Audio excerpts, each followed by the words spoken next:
Good evening, ladies and gentlemen. Welcome here to race number 5 of Season 2 of the Clutch Drop Cup Series as we prepare to take to the high banks of Atlanta Motor Speedway. Seth Cole alongside of Scott Rankin for the call here this evening. Scott, 215 laps, and the one word we keep hearing up and down pit road is tires. Yeah, tires, because that's going to be about how long they have to do it on tonight. They've got 5 sets of tires to get them through all 215 laps. 215 laps on 5 sets of tires. We've got 2 stages here tonight. Lap 60, I believe it was lap 120, was the second stage break. So there's going to be a lot of conservation that's going on right up and down the field. Hey man, it's going to be a long, long race. You want to take a loose setup in, you are risking it for the biscuit, and that's not the odds that I really want to be taking. 4 races in, we've already got 4 different drivers that have gone to victory lane. How about the guy we got starting up here on the pole position? Good qualifying effort here today by the driver at the 24, David Durand. Now, he actually was second fastest in practice as well, so it looks like he's got a car that's good on both the short and the long run. Yeah, look, I mean, good job to him. Durand has been really putting together some reasonable drives over the last couple of weeks. They haven't been standout drives, but they've definitely been good enough. They've been right there along with the best of the best. But, hey, look, he hasn't been able to slap it together. Good for him. I think he deserves this tonight. He needed to cut himself a break, and he got there. Could be alongside on the front row of last week's winner, Alonso Chicano. Looks like 3 of our 4 previous winners will be in the field here tonight. Missing is the 69 of Derek Schilling, our Daytona winner. And we do have our defending winner from this event in the field here tonight. 1 year ago when Atlanta actually was down at the 17th race of the schedule, Jacob Grant went to victory lane, and he's going to be starting around the midway portion of the field in that very familiar number 18.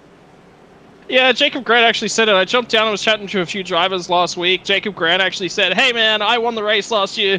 Put all your money on me. I'm definitely going to be good. I'm going to be right up there and in the standings. And I said, mate, look, this season, you got to slap together a run for me to be able to back you. I'd love to see him do well tonight. He was really flying at different stages during the race there last week. So, I mean, he's got an option. He's really got to look after tires. And from memory, that is where he was doing so well last week. So as the pace truck's going to lead them around here through 3 and 4, it's interesting because, you were down there, you were chatting with the drivers, and these first 2 stages are going to be interesting in terms of possible pit strategy. Yeah, like you said, tires. 60 laps is the first stage, so 43 laps is about the length of the fuel run. They've only got 5 sets. I'd be wanting to bank them up, making sure that I had them at the back end of the race. We always talk about it, as they get green, they're going to get underway. It's going to be tires. I believe we actually saw that in the actual NASCAR race today. It was all about tires, so look, these guys are going to need to back that up and take lessons from what they've been running all week.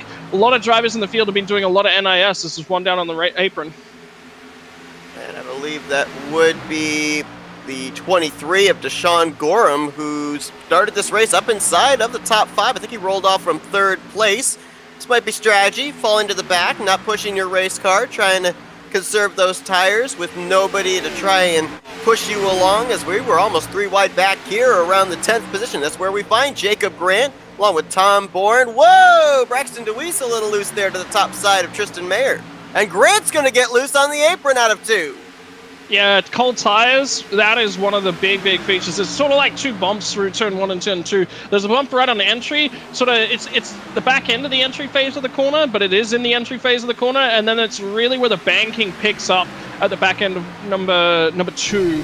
So there's a few little complex bits of the race circuit that they're going to have to navigate tonight, and the cars definitely like to get loose over those. So it's all about throttle management. You may have to get into the throttle and then back out of it again. So we'll see who's got the best race car here tonight.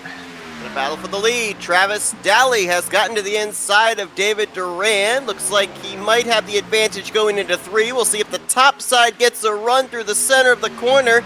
Durand gonna battle back. We'll see who leads at the start finish line. Durand looks like he got that lap led, but it may be the 15 back to his inside here in turn 1. And another thing about it here tonight, a lot of the racing we're going to be seeing is drivers slipping and sliding around. That reason being, out of the 4, now 5 races they've run this season, this is the oldest track surface they've had to deal with.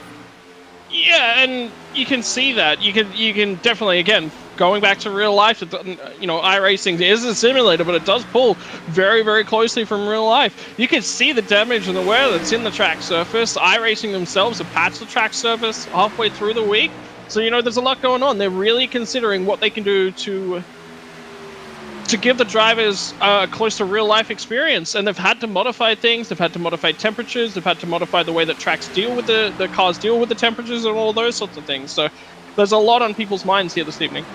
Tom Bourne, the 54, just in front of former winner this season, Brian Siberry, and behind the 4 of Dylan Stipe. Tom making his 3rd start on the season. He's one of 2, I believe, of the luminary drivers in the field here tonight, of course, along with the 97 of Mike Tellier. And you talk about a lot of the realism from the actual NASCAR Atlanta track to the iRacing. Another thing that Atlanta is very well known for, especially in these corners, are those seams that separate the 3 grooves, low, middle, and high. Is there a lack of grip for these drivers out there today if they don't straddle those seams? The benefit of the surface and the way that it's played out so far this week has actually been that there's multi-groove racing. It is the first true out-and-out multi-groove track. It's so good at it too. We've just had the aero package update. So honestly, in terms of the seams and the way they're playing out, I haven't experienced it as much. The cars can get a little bit unsettled, but it's actually it's not as bad as you might think. Well, one Durand is leading the field. The other Durand is on pit road. That undoubtedly would be an unscheduled stop for Justin in the 29. It looks like for the time being, David Durand is now in control of the lead, half a second back to Travis Daly. The real battling right now has been going around the 7th position. That's where you find Cam Caldwell. He's got Blaine Woodruff to the inside of him in the 77. It's interesting, too, because you look at a lot of drivers that have really struggled in the first 4 races of the season, and they kind of jumped up there towards the top of the leaderboard in practice. They started this race up inside of the top 10, and for the time being, a number of them are holding their positions. Yeah, it's a good opportunity for them to reset. Atlanta's a really, really tricky track. So some of those drivers that have been struggling early on, not really getting the runs that they needed. Setups here, there's a variety of setups you can really go with. You can go with a tight entry car that's a little bit looser in the mid-corner that rotates nicely. You can go with a loose car in entry that really likes to get its rotation done early and it might get a little bit tighter later on. You can really try and find that balance. So a lot of the guys that are great at tweaking setups, not necessarily coming up with an initial setup, they might go out and find a second setup package to start things off. They might try and zero it in. And because the track itself has changed throughout the week, I was actually talking to both Siberry and Boucher just before the drivers' meeting, and they both said that they had to make adjustments. iRacing come in and said the track wasn't handling the way that they wanted it to handle. A lot of drivers were making complaints. I think I just muted my mic. Am I back now? Yes, you are back. You're back. You're good. So, look, they had to make adjustments, and that means that you've got to adjust the race car. We talked about it, I think, last week, that this is an esport in that regard, and they can make adjustments to the cars. They can make adjustments to the track as well, the tire model, the way things handle. So they can make those adjustments as frequently as they would like, and we've seen it with necessarily damaged models in multiple series have not been functioning as intended, so they've had to disable, work on them, and then re-enable those. And this is another way that they can really tweak things. They weren't happy with something, drivers were complaining about something, and the way that cars were handling, the way that they were interacting with the track surface, so they made a tweak. And that means that you as a driver, you have to adapt, you have to make changes to your setup, you have to make changes to your driving style.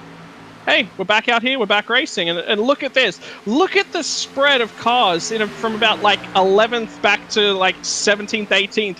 Everyone's choosing different lanes because of the way the cars are handling in the aero department. And this is good for NASCAR, this is good for iRacing, this is good for racing in general. You always get a big win when you see different strategies working like this. At the 47 of Keenan Massey, he's making his debut here tonight. As a matter of fact, a lot of teams during the week between here and last week at ISM actually went to work on adding a lot more drivers to their respective rosters.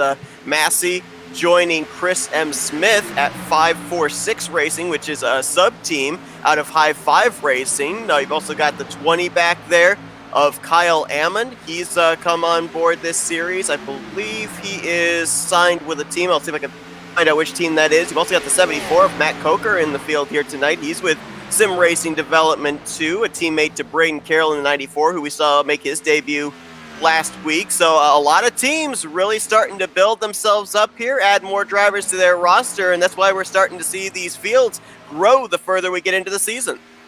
Yeah, and it's really good to see, because I think there's a fair few leagues I've actually started to be involved with in terms of iRacing, not just NASCAR, obviously, road course-based leagues and things as well.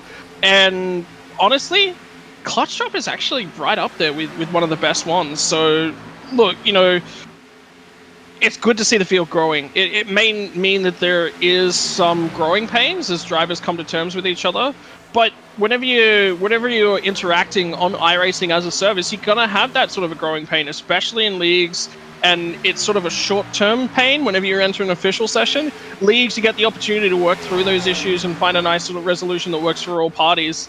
And remember, at the end of the day, there's going to be a hero, there's going to be a villain, because we like to tell stories in that vein, but the drivers also all tend to think of themselves as the heroes and other drivers as the villains. So, look, you're not going to like everyone in the field. Maybe there's a hero versus villain tale out there lurking somewhere underneath the surface. Absolutely. With 4 races under the belt, there's probably some rivalries that have already culminated, and we'll keep tabs on them during the course of the season, see if they continue to show themselves, or if it ends up taking place maybe later on in the year when we've actually forgotten about it and think it's buried and gone, as Tom Bourne looks for the second position, actually make this third on Alonso Chicano. I actually did find Kyle Ammon. He's a third entry along with Cam Caldwell, teammates to the 10 last week's winner, Alonso Chicano, out of Radius Racing. So what was only a single car entry last week now becomes a 3-car team this season. As Tom moves to third, the driver that they're trying to chase that moved into the second spot is Dylan Stipe. Now, Dylan, coming into this race, had a decent outing last time out at Atlanta, started 12th and finished in 4th. So keep your eye on this driver. Apparently, he's pretty good at this D-shaped mile and a half. I mean, Dylan Stipe, league admin as well, so he's got a lot of work that he does during the race, not just within his own driving, but he's quite good at it. Look at his results last season. I believe he finished second in the championship, and what a run it was. He made it count. He took it right down to the last segment of the race, right down till after the last pit stop, and then unfortunately after that he had to cede defeat. This time he's looking for redemption. Could this be his season, his year? Well, we'll find out. I mean, when you talk about Dylan Stipe as a driver, I start to think of him on these long runs. Every single time I've interacted with him, his short run pace hasn't been great, to be perfectly honest, but the instant any run at any circuit goes anything longer than 10 laps, that's where he really starts to shine. Something else I kind of want to be aware of right now is watch Tom Bourne running down on that lower line. It is faster on corner entry. This is one of the really, really big benefits of multi-groove racing in NASCAR. You can pick up a lot of speed in that entry phase of the corner. Not necessarily speed. You have to wipe off that momentum, but you're going to pick up ground. You're running the shortest line around the racing circuit. So if you can pick up that aero draft somewhere else, if there's someone else to work with you that gives you that little bit of a draft, little bit of a bump draft, whatever it is, and you can get that move done, you play off a slide job, you get up in front of him, he's pushing you down the next straight, and maybe he tries to undercut you, then you may have your preferred line. So it'll be interesting to see, once Bourne does get clear, or if Chicano gets clear of Bourne, which line he prefers to run on. Boy, there's a lot of battling still going on here. Oh, Cybery pushed up there out of turn 2. He was battling with Chicano for 4th place. Chicano obviously going to take that spot behind them. Got Cam Caldwell and Jeremy Bushi. They've been side by side for the last 3 laps. Cybery just said in game that he actually had a hardware failure. So that was actually hardware. He was turning in, and his wheel decided to switch turning profile, so obviously running on probably one of the higher end wheels, something like a Semi-Cube or potentially one of the VRS style wheels. Different wheel profiles. He's bumped a button that changes those wheel profiles, which means his turning profile and the amount of steering input he's had to put in mid-turn is affected. Now, interesting to see how he's going to respond. For me, Atlanta, very much a driver's track. Very much a driver's track. We saw it again. We call out to the official broadcast from NASCAR today that we're here. Drivers wiggling all over the place. Teammates taking air off cars that their teammates are actually fighting against. Makes them wiggle, get loose on the mid-corner. look, in the end, I don't think Larson had enough to be the winner today. I think Blaney would have caught him regardless of the teammate help, but that's an option. You know, if your teammates are a lap down, that's something they can do. They can take the air off the car. What it does is it reduces the downforce. So there's been a lot of, you know, complaints about the downforce package in NASCAR that has really made the cars easier to drive. Well, old racing surface, multi-groove racing, air is really, really important. Man, I kind of like this aero package now. It's definitely difficult around here. Atlanta is not an easy track. You've seen professional drivers just snag the wall at some stage. You've seen rookie drivers do it. It is so easy to do it around here at Atlanta. So first and foremost, what's going to be on a lot of these drivers' minds is, yeah, look, let's deal with those issues. Let's find out how our car's handling. What are the race conditions like at this point in time? What changes do we need to make? Let's settle in. I talk about it every week. I'm not a stage point guy. My mind is never, ever set on that stage. I'm always looking at the back end of the race. You know, I'm looking to keep my car clean. I'm looking to try and make reads. I'm looking to try and make small setup tweaks just to settle my car in, make it drive exactly the way I want to. Atlanta is a very, very good track for that. But first and foremost, you've got to make sure you've got a clean car to get to that end of the race. We're starting to get to a point of the race here that was a talking point that you brought up before we came on the air, so I'm gonna like lead this in here and you can go more into detail about it. David Durand is starting to catch up to the tail end of the field, and you were bringing up that a couple of drivers here this week have actually laid down quite a number of laps in Atlanta, but slower lap traffic has not been friendly to them. No, so the drivers in question, I'm thinking Jeremy Boucher and Justin Belmonte. Both of these guys had phenomenal runs in the iRacing official Road to Pro series. That was in the trucks. It was here at Atlanta this week. They hold it every couple of weeks. I believe it's every second week. It's some weeks it's every third week. So don't hold me to that. But part of the Road to Pro, these guys are competing. I believe there was over 1,000 entries this week when it was run. Belmonte and Boucher both had phenomenal runs, or both leading their splits, come up on the rear end of lap traffic, and lap traffic just absolutely took them out.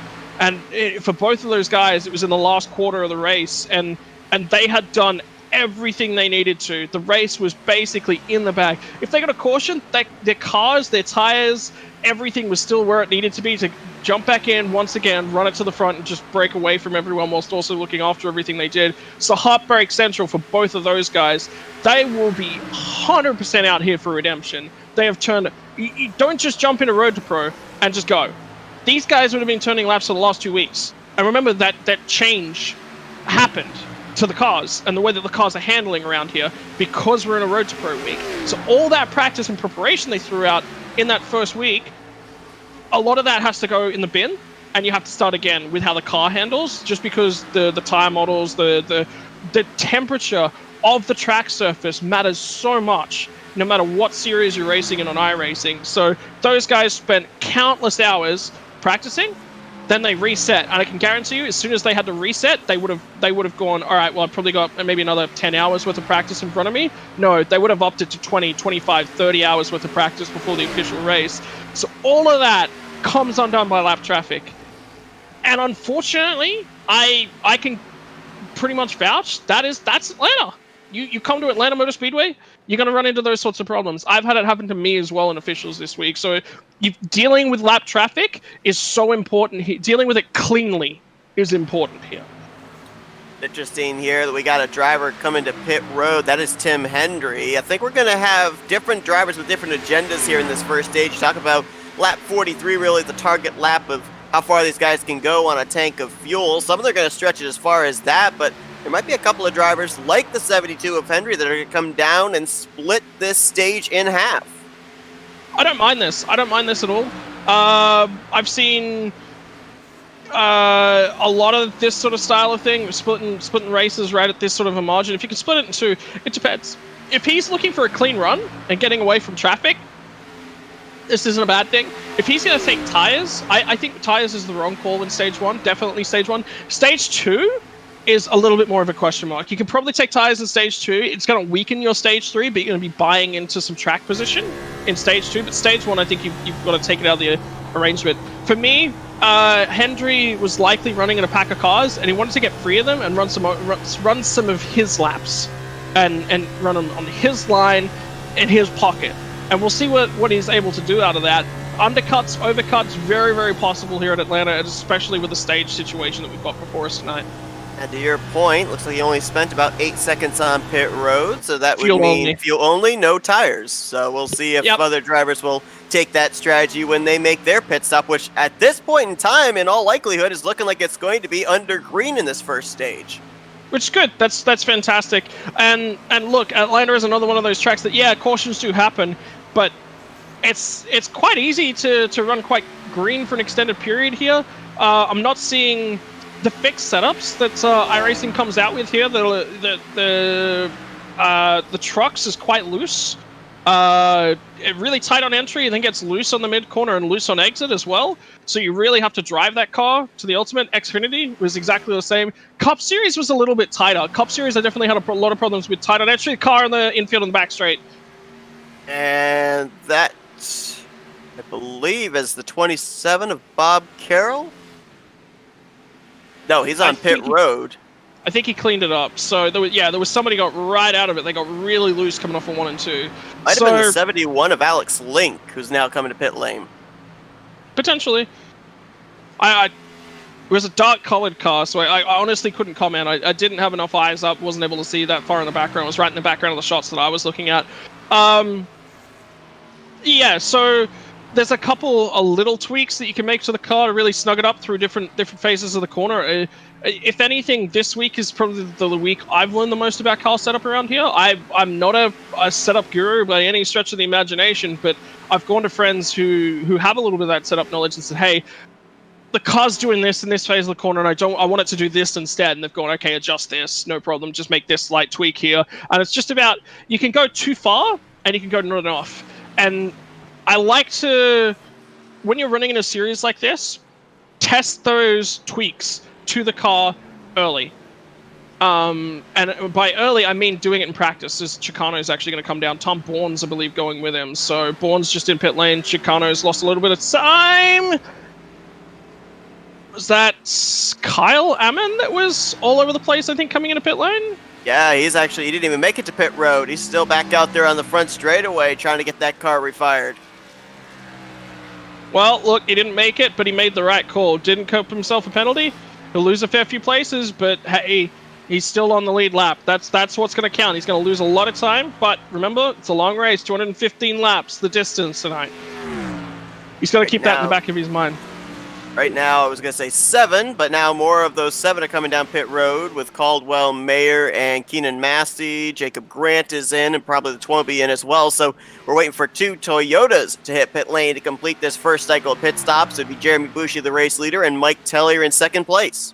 Okay, so my numbers on fuel might be off. It might be a 38, 39, 40 lap run that's actually the distance you can go on a fuel stop, because I just heard Bushi was on the radio as well, so it wouldn't surprise me if he comes to pit road in the next couple laps.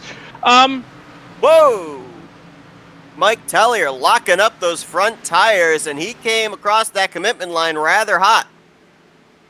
Wouldn't surprise me to see a penalty for him. It's close, though. It's really, really close. Anything could happen from here. Yeah, right there, you might have just seen the exchange for the lead. David Duran going around Brian Cybery, so he will probably put that DuPont Camaro back out in front. And tell you what, I mean, David Duran, you talked about the great runs that he's been having. Now, a couple of those great runs that he had were getting involved in early incidents and just surviving the carnage later on in the second half of the race to be able to snag top 10 finishes. This is probably, though, if you consider the last 4 races, the most competitive we've seen this 24 car be all season long.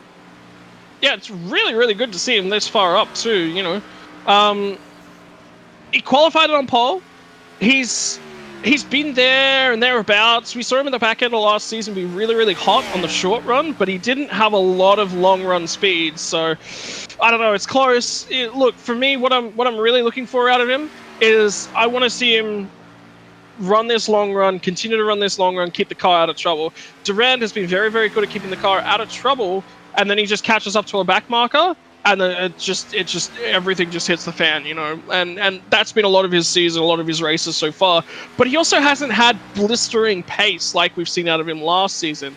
Well, tonight, so far, he's got pace. Yep, check, qualifying, done. He's got longer on speed because he's currently over Stipe by 1.7 seconds, and Cyber is a distant 4 seconds back as well. So, man, he's ticking every box tonight. Let's see if he can do it all night long.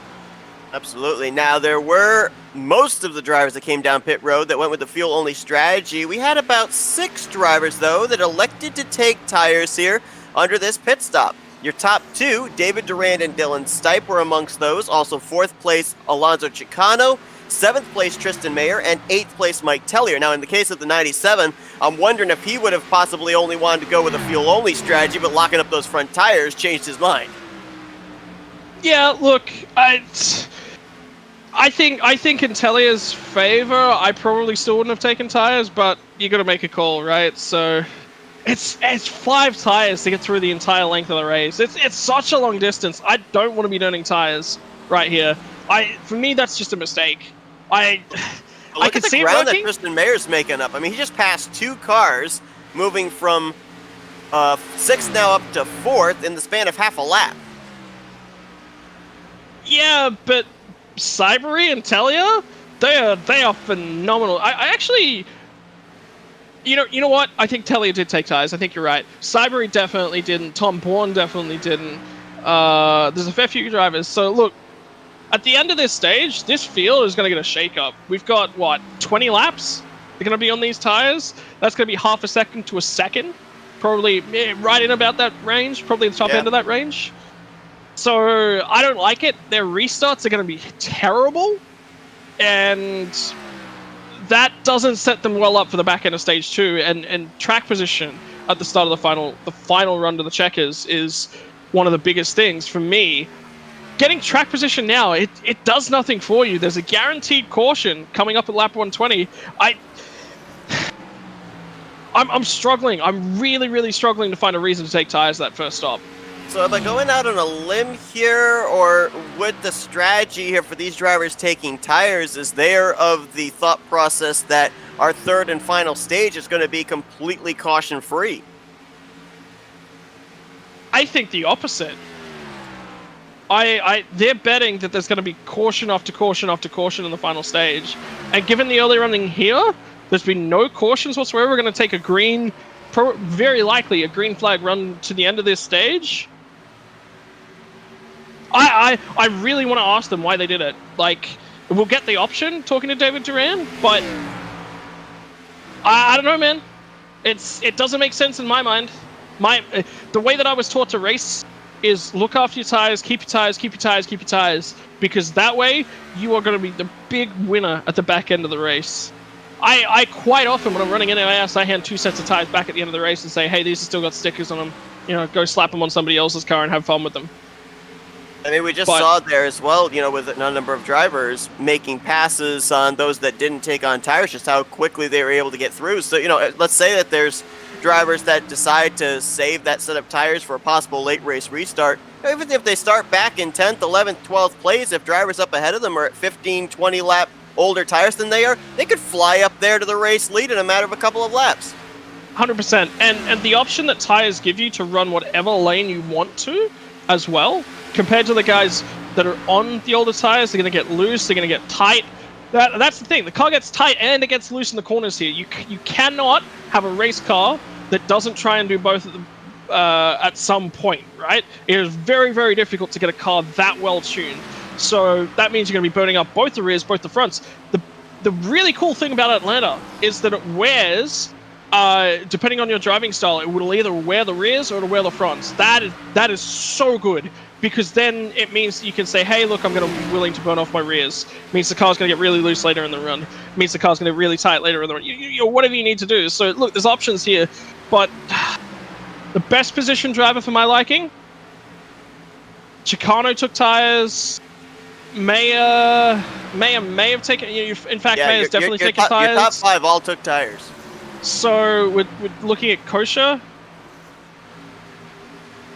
Cybery? I'd say Cybery didn't take tires. Cybery's in 6th place now, so he's definitely not taking tires. He's running 33, so yeah, he's your leader that hasn't taken tires. Yeah, nobody inside the top 5 took tires. Only your top 5 decided to put on Goodyears here under their pit stop, and it doesn't appear to really have worked out all that well in the favor of Alonso Chicano, because Mike Tellier and Tristan Mayer, who also are on fresh tires, have reeled them in. Tallier's moved into third. Tristan Mayer now trying to move by for fourth. I love getting called an idiot. One of the best parts about, being a commentator is that I can say all of this stuff, and somebody walks up to me at the end of the race and says, "Hey, you forgot this." Oh, that changes everything. And that's racing in a nutshell for me. You got to remember, I'm gonna say this on a broadcast, and everyone's gonna go, "You're an idiot. You don't know what you're talking about now." I'm an Aussie. None of this stuff was. I didn't grow up surrounded by NASCAR. I didn't grow up surrounded by strategies. I didn't grow up surrounded by strategy cars. I joined iRacing a year ago, and that was my first ever interaction with NASCARs and learning to oval race. You can pick up a lot in a year, especially if you're open-minded to it, and being around a lot of these guys and a lot of the higher-rated guys, as I've been lucky enough to do in that year. I've had a coach who's actually a 6,500 I-rated driver on ovals, and I've learned a lot about tire strategy and those sorts of things. And he was always, his strategy to him was very, very simple, and it's you split the race into even quarters.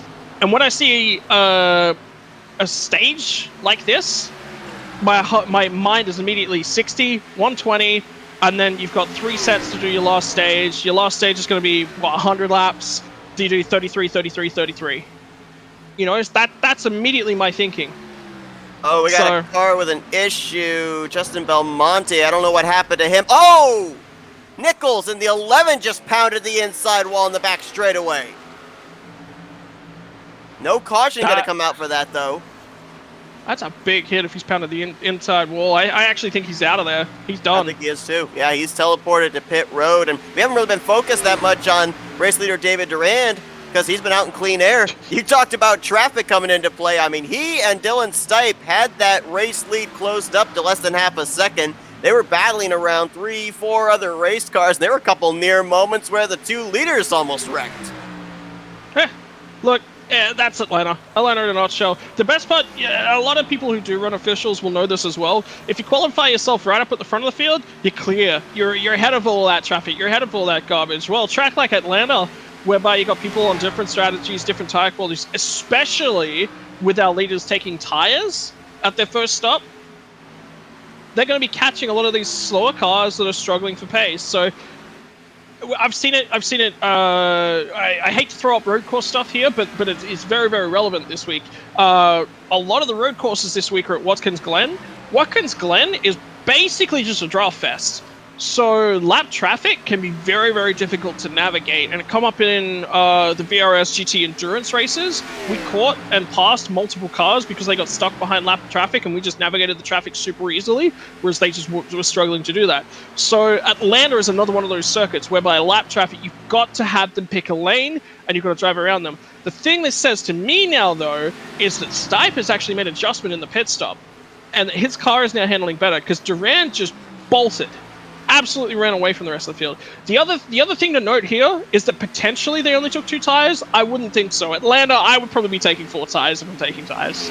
Oh yeah, no doubt about that. Yeah, the amount of time they spent on pit road, they definitely took on 4. Both of your top 2 are still looking for their first stage win on the season, Durand and Stipe, and it looks like Dennis Nickel has indeed taken his car back to the garage area, so his day is over, as we are about 3.5 laps away from the completion of this first stage. Now, one thing that I also want to throw out here real quick that I've been noticing, the strategy of these drivers taking on the tires. Now, yes, we know that they're right now at a deficit in terms of sets available on pit road, those drivers that came down and did fuel only. The other problem, though, for those drivers that did the fuel only, with taking on the 4 tires, David Durand, Dylan Stipe laying down really good lap times, and they have lapped all but 13 drivers in the field. All those drivers that came down pit road did fuel only. They're going to have to pit when the stage caution comes out. Only one driver will get the lucky dog. Nobody's going to risk it on nearly, 60-lap-old tires of taking a wave around. So they're going to have to rely on the longevity of this race and the possibility of a number of cautions to be able to have a chance to get back on the lead lap right now. There it is. That's the factor I was missing. That's it right there. So if I was in the lead 2 or the lead 3, yeah, okay, there's a reason to take tires. That's the reason. Expect them as well to take another set of tires in this next stage. Right. So that they do, well, okay, maybe not. Maybe not in this next stage. Maybe not. Okay, they might try and save them. But what they're trying to do then in the final stage is they'll have 2 sets of tires for the final stage. And what that'll do is that means we're looking at 40 laps or so to the fuel tank. They might go 40, they might go 20, and then they might come in and grab their set of tires, is probably what I'm expecting, because they want to get onto those fresh tires as soon as possible. They might try and leave them on the bank as well. Other things to consider, the guys that are currently... Cam Caldwell just got passed, so there's 11 drivers now in the lead lap. So they're trying to basically just lock it up and say, hey, this is where we're running. I was about to say Bill Monty is the guy that's going to get the lucky dog. And there it is. End of the stage. David Durant grabs it. Cam Caldwell is going to be your lucky dog. Man. Wow. What a strategy. What... Using their brains, but have a look at this. Have a look at the list of drivers who are still going to be on that lead lap. So Cam Caldwell is going to get that lucky dog. Everyone from Cam Caldwell up. So Deshaun Gorham is in 11th place. Keenan Massey, 10th place. Boucher's 9th. Bourne, Cybery, Kosher, Chicano, Mayer, Telia. So Chicano, Mayer, Telia, Stipe, Durand. All those guys took tires, right? Guys that was looking at not take tires. I think Kosher's right on the borderline. I'm not sure if he took tires. I'm pretty sure he Nope, didn't. He didn't. Nope, he did so not. he's gonna be the lead driver that did not take tires. He's the lead driver with strategy in hand.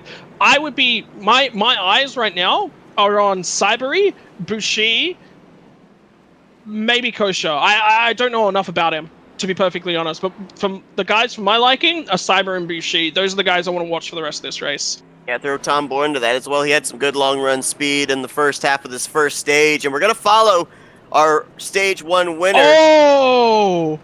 Oh my god, have a look at the list of cars that didn't stop. Well, let's wait on that, because they might actually have to come to pit road the next time around, being lap machines. Only the lead lap cars are allowed to come down pit road this time. I'd love to chat to Dave Durand right now, but let's give this another 30 seconds, because this is going to be crucial to a lot of these cars' races. Here's the interesting thing here, too, because there were, it looks like, a couple of drivers that did use a second set of tires already. Mike Tellier and Alonso Chicano. For Durand, Stipe, and Mayer, when you were bringing up the whole idea of coming down pit road, not taking on a set of tires here at the end of the stage end, for those drivers that actually did take tires on that first round of green flag pit stops, their goal now, from here till the next pit stop, is going to be turn fast enough lap times and stay ahead of those drivers that are going to be coming out with the fresh tires. Don't go a lap down before you have to make that next pit stop. Exactly, but do you take another set of tires? I don't think you can. Who's going to stay out? Who's going to stay out? Someone's going to stay out? No one stayed out? Monty's in, Branson, yeah, they're all coming in. I mean, these are all drivers that fell a lap down and went with fuel only on their pit stop, so there's nobody that's going to go out there and restart here with 60 lap old tires. Well, the benefit is, for a lot of these guys, like, did Durand take tires? Now I'm curious about that. Nope, Durand, Stipe, didn't and take Mayer, tires. they did not take tires. Okay, so Telia and Chicano are going to be dead in terms of tire strategy, but they're going to set themselves up. I think these guys are going to be among the best at the end of this stage. I think they'll set themselves up for that last stage. They've already burned 1, 2, 3 sets of tires. So for my liking, like I said, I think the strategy for the last one is to go about 60, 70 laps and then come in for your last set of tires.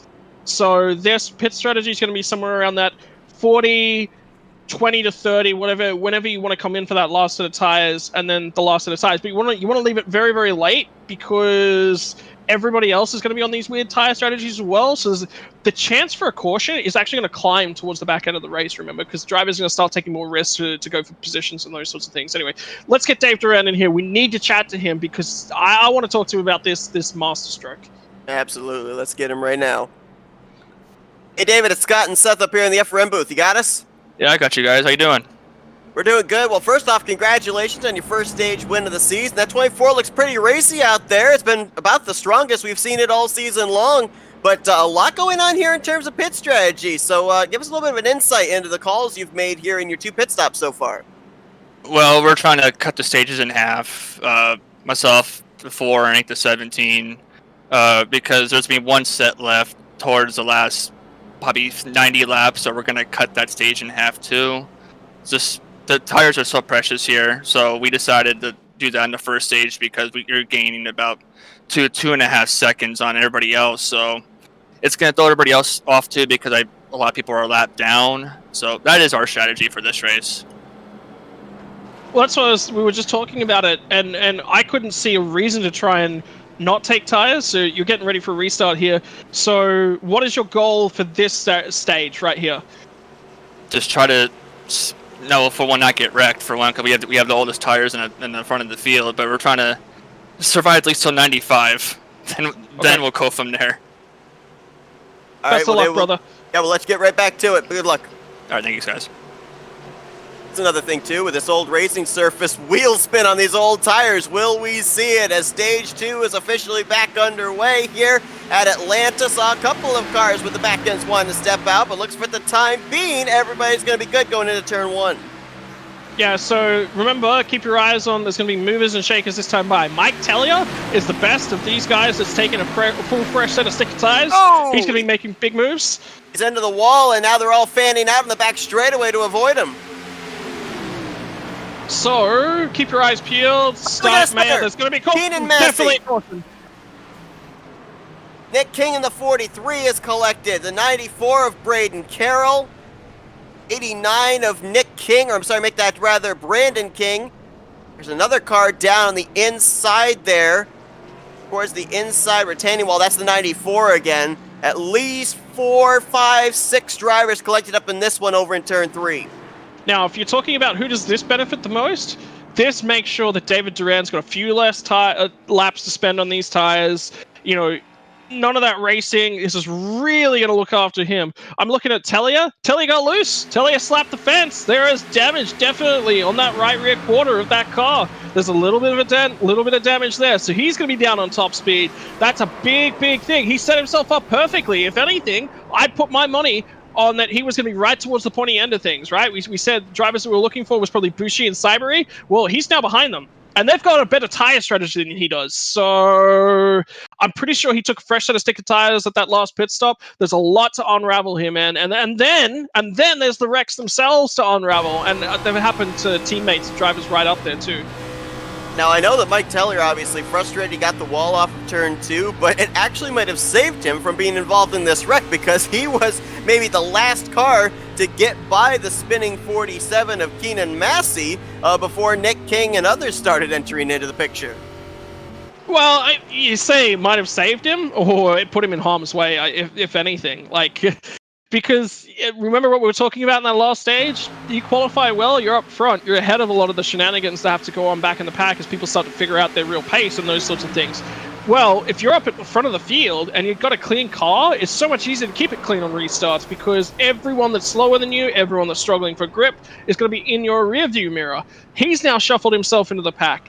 Good news is I think he took 2 tires here at this last stop, potentially. I don't think he's taken a full set because his stop was a little bit quicker than a lot of the other guys. So, but now he's got some damage to repair. Does he come down here and do it? I think it's going to be a long stage. So his strategy is probably going to change right now.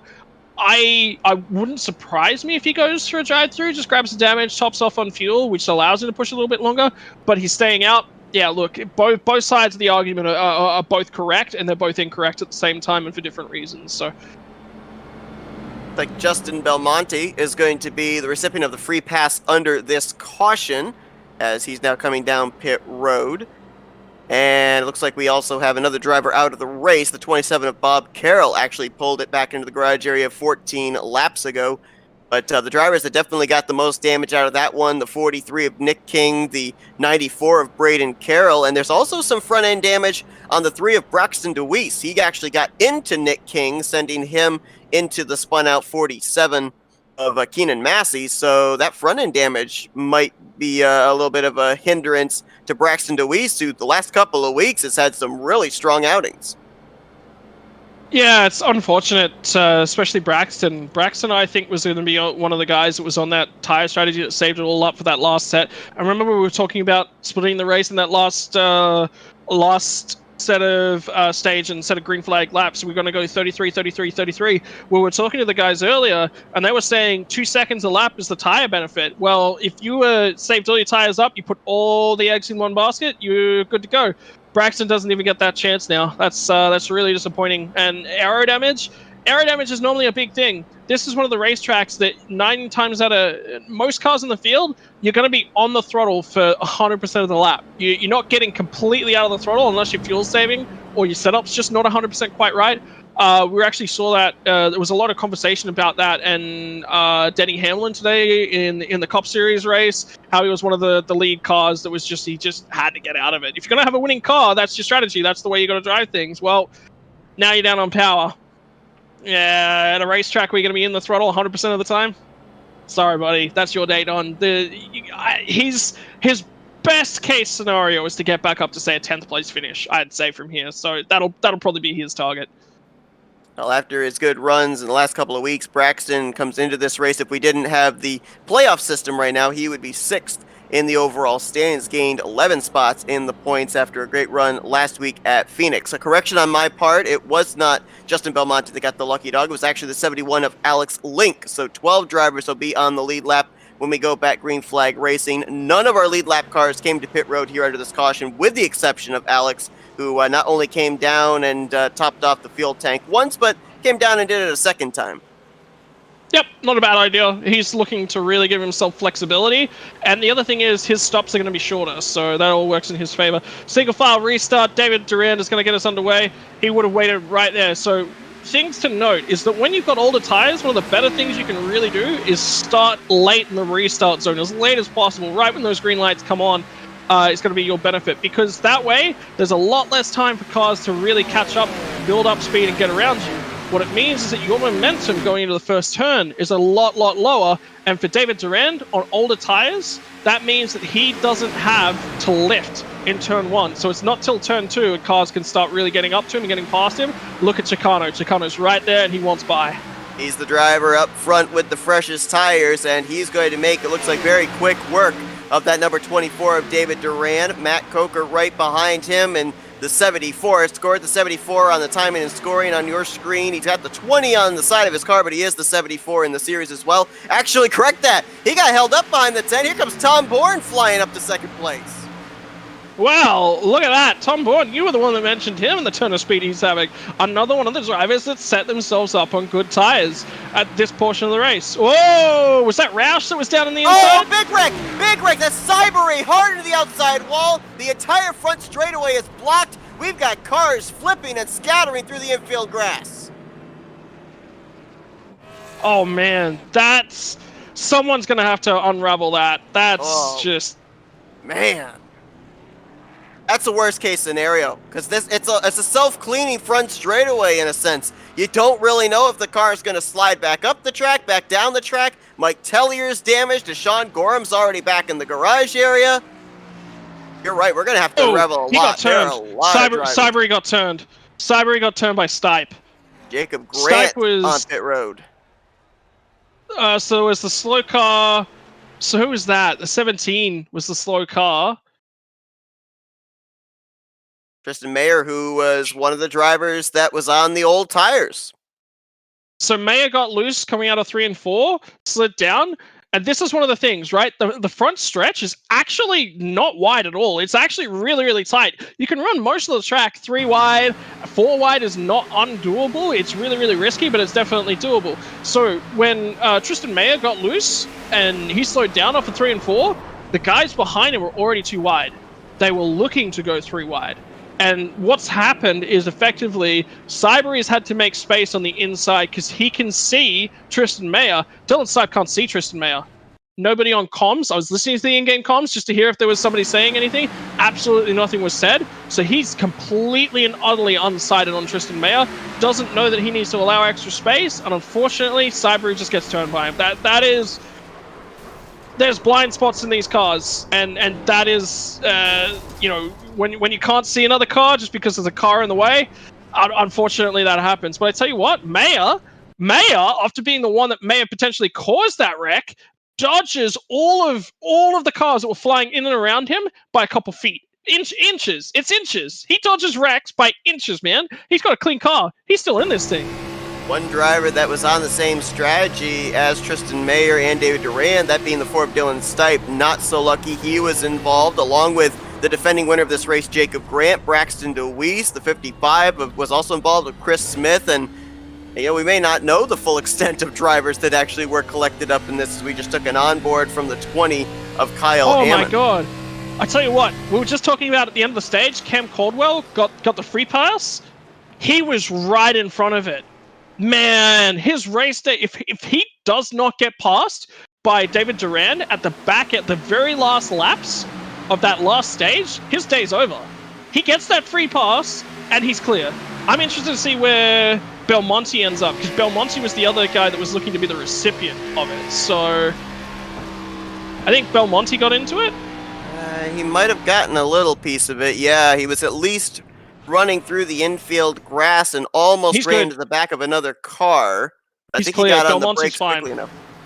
Yeah, Belmonte reacted perfectly. That's what you need to do in these sorts of levels of races. So Belmonte's been running around a lot of cars all week, a lot of wrecks all week. He's aware of it. He's aware of how he needs to react. So Belmonte's fine. I think Tim Hendry actually got through that perfectly fine as well. I'm not seeing... Hendry might have brushed the outside wall at one stage, but other than that, his car looks clean.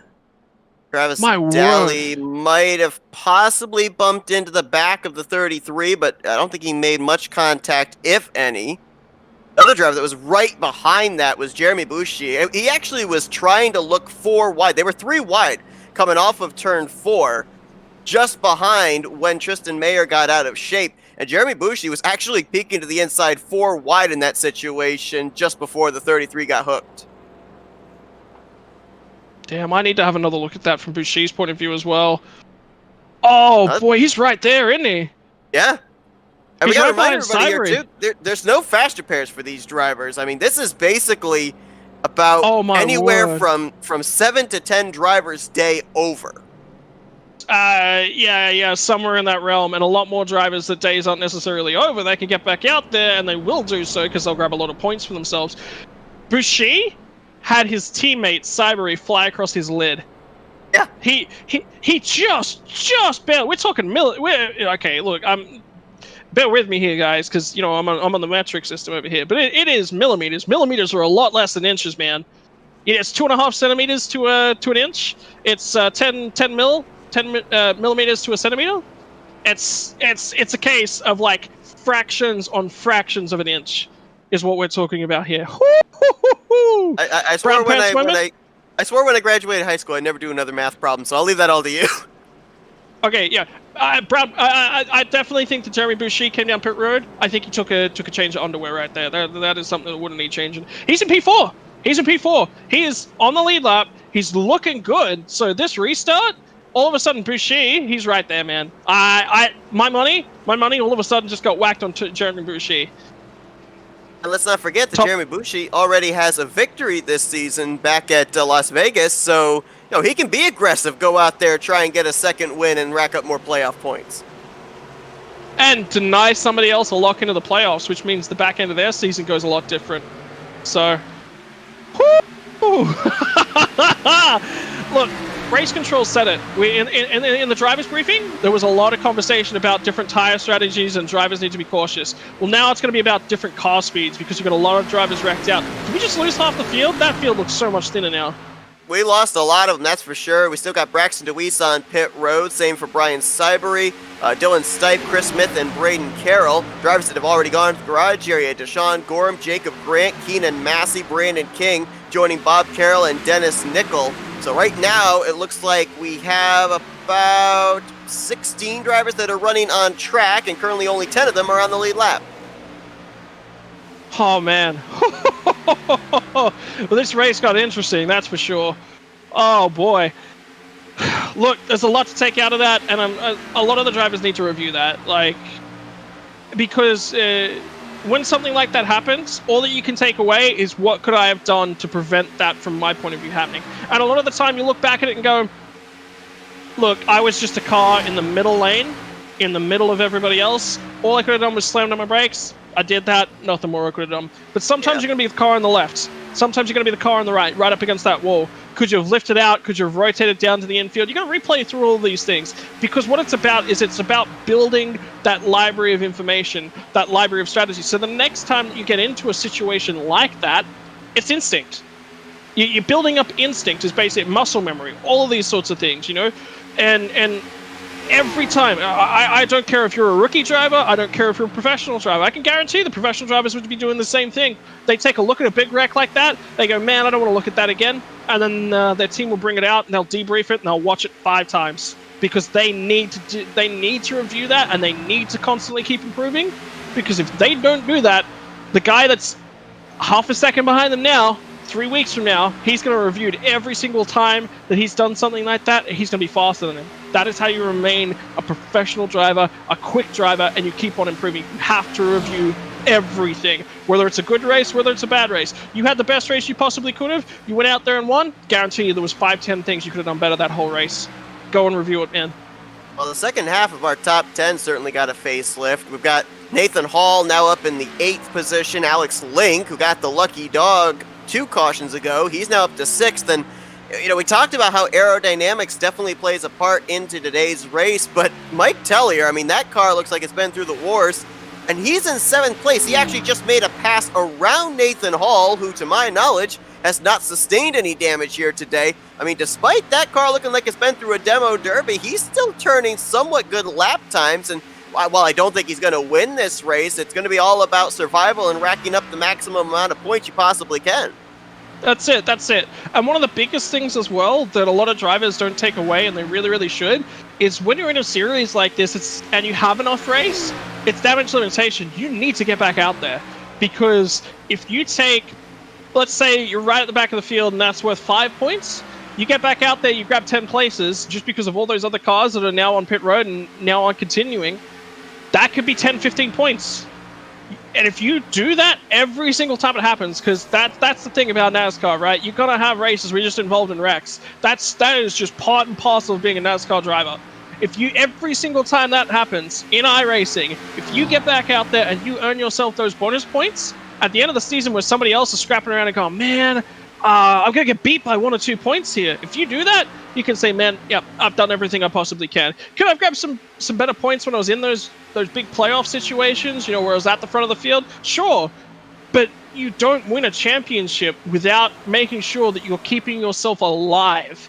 And for all of these drivers that have not won that race, have not locked in that playoff spot as of yet, keep yourself alive. Mike Telly is out there. He's doing it. You're right. Nathan Hall doesn't look faster than him now. Give it 10 laps, he will be. Because he's just looking after his tires. I'm listening to his engine sounds. He's really taking it easy. He's looking after those tires. He didn't take tires at the end of last stage, whereas Tellier took...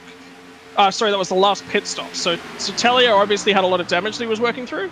So that's why his pit stop was a fair bit longer. And the rear end of his car and those dents that I was talking about a lot earlier, they're a lot better. And then I turned around and had a look at the front end of his car. And that thing... I think he might have hit a bus and it would have looked a little bit cleaner.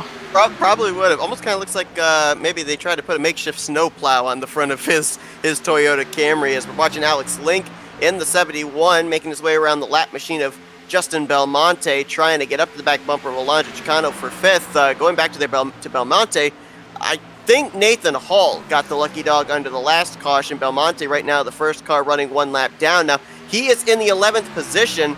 He is still trying to carry on a streak here.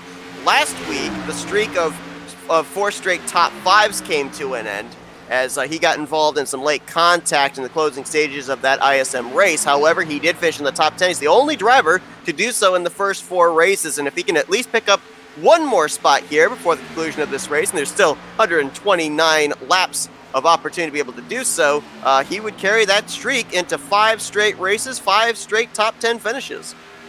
Yeah, look, and we were talking about it, just championships, consistency.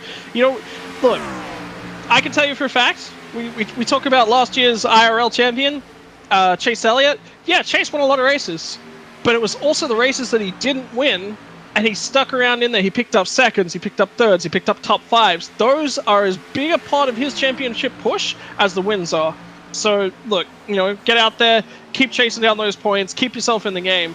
One guy I'm kind of curious about, and I'm just sort of trying to keep track of his progress right now, is David Duran, because remember, he was right at the front, so he was clear of any of that contact. He's still drifting back. That's the tire scenario that he's in. He's happy with that tire scenario. That was a plan for those guys. He's now no longer really got any teammates because Stipe was obviously right in the middle of that wreck. Stipe was one of the causing factors of that wreck, so Stipe will probably be hanging around to Stipe will definitely be hanging around to admin the race. That's not even a question. But Stipe will probably be spotting for David Durand as well. Their best hope in this one. So expect to see those guys working together. Look, I think right now what we're going to sit down and do, and a lot of these drivers will be doing the same thing, is take stock of the race. Let's have a look at the cars. Let's have a look at who's left.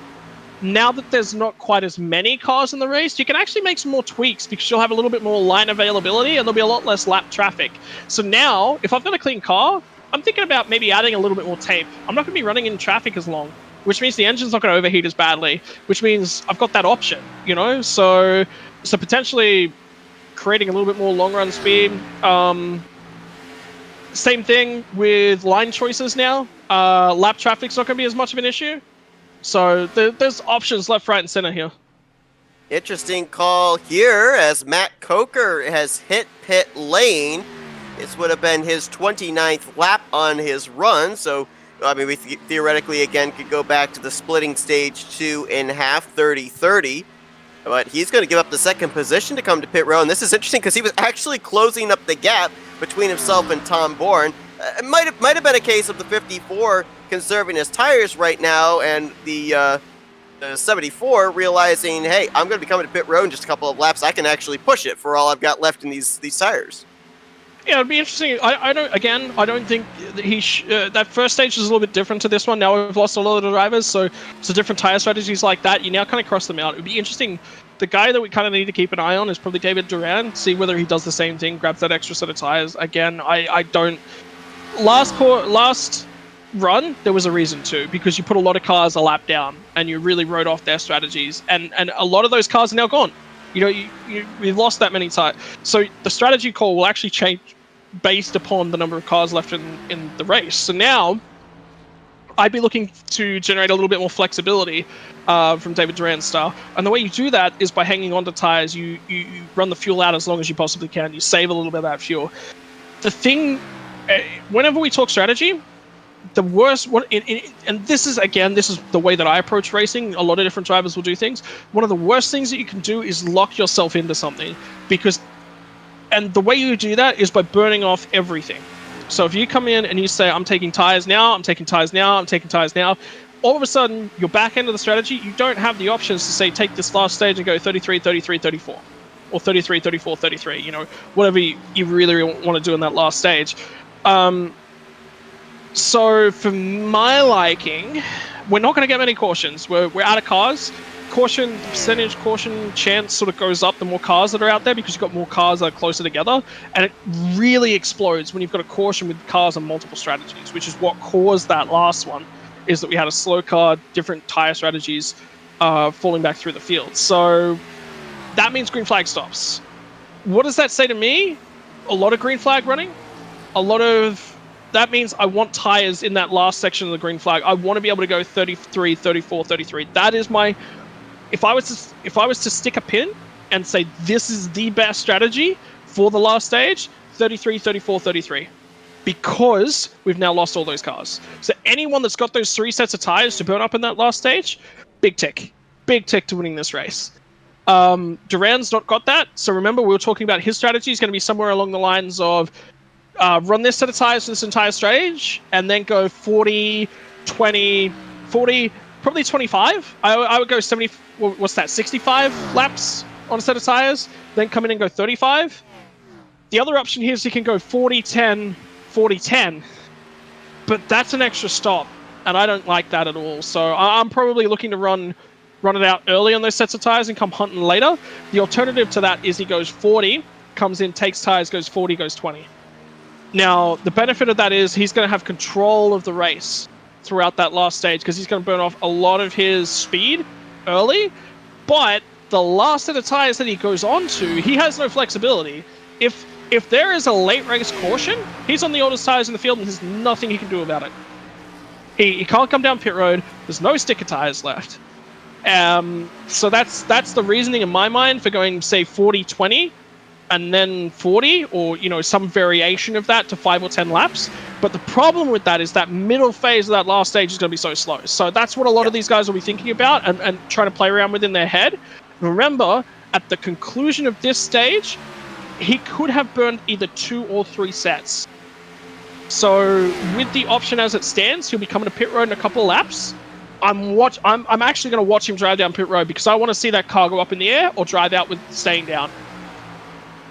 Cam Caldwell letting Alex Link by for second place. Let's just reiterate here for everybody that's watching at home. I mean, you know, when we say that they have 5 sets of tires, that doesn't mean that there's 5 sets of tires waiting for them down in pit road.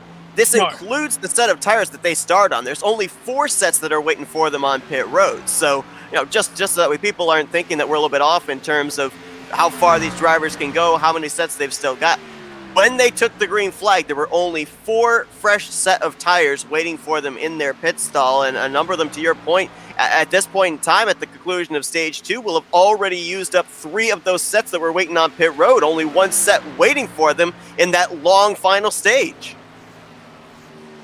Honestly, like I said, Durant can't take it. Like, a big wreck like that takes out a lot of your competitors and a lot of your big competitors.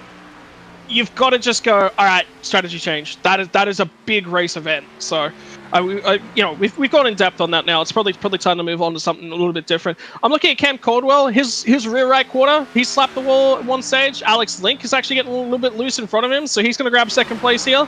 He could be situated quite nicely. I haven't tracked what he's done in terms of stops at all. So he come down on lap 62. Gee. I don't think the cautions took us far enough into this stage that you were able to come down pit road, fill up, and finish the stage. Tom Bourne pit on lap 61, which was the end of the stage. Link pit on 75, so Link is going to be able to go a lot longer here. So Link really wants to just sit here in front of Cam Caldwell and block him up and take that air off the front of his car. Caldwell pit on lap 62. Yeah, keep going. Sorry, Seth. I was just going to say, Belmonte and Woodruff, they just came to pit road. Travis Daly was on pit road a couple of laps ago, and for the second time in 3 weeks, a Team SRD car has been bit by a pit road speeding penalty at 1.5 miles. Back at Las Vegas, it was Brian Sybery. This week, it was Jeremy Bouchy, who was running in the 3rd position, really locked up those front tires, could not get it woed down to pit road speed, and was held on pit road for about 30 seconds for what was looking like was going to just be a fuel-only stop for that 73 car. He's only 2 laps down, so he's got a chance to get back up there. It's remember what we were talking about, cautions, right? A lot of these drivers would have been pinning their strategy on cautions, so that's heartbreaking. That is honestly heartbreaking. Bushi. I'm actually just looking at Travis Daly. Travis Daly, I think, might have taken tires at the last stop. Yes, he did. He's absolutely flying right now. And the 73, I believe, might have actually... Oh, is he getting a little loose there under Tristan Mayer? I think he might have actually gone and put on a set of tires there as well after having had that extended stamp pit road. Nope, actually, nope. Scoring says he did not. Yeah, I was going to say, I'm pretty sure he didn't. I wouldn't have either. Like, you've got that penalty. Save him, man. If this last 100-lap stage goes green all the way, there is still a chance that he can drive his way back up to the lead lap. You know, there's only Edmonds, the only car that's 1 lap down. We're seeing a lot of guys come to pit road, so Belmonte is now 2 laps down, so that's his stop served. So you're going to see these stops start to cycle themselves through. This is a new leader. We haven't seen... I think this is actually Alex Link's first drive tonight. So, but he obviously, first drive, first time out here, first lap he's led in the series. Good to see that. Nathan Hall's right up there, currently running in 3rd place as well. Still yet to serve his stop. Oh, Hall just got contacted by the 15, actually, of Travis Daly. So Daly's got to be a little bit more careful with the way he's driving around traffic. I believe those are teammates as well that get together, as Nathan Hall still yet to make his pit stop. 15 was on pit road. You are correct. This, I believe, is Alex Link's first time out in front this season. It's his 4th start on the year, and we did have a couple other drivers come to pit road that turned the race lead over to him. Tom Bourne pitted from the race lead. Cam Caldwell pitted from 3rd. They now find themselves both 1 lap down. I think the reason that we're seeing Alex Link being able to stay out as long as he has is because he was one of those drivers back during those couple of cautions that came down and topped off the fuel tank.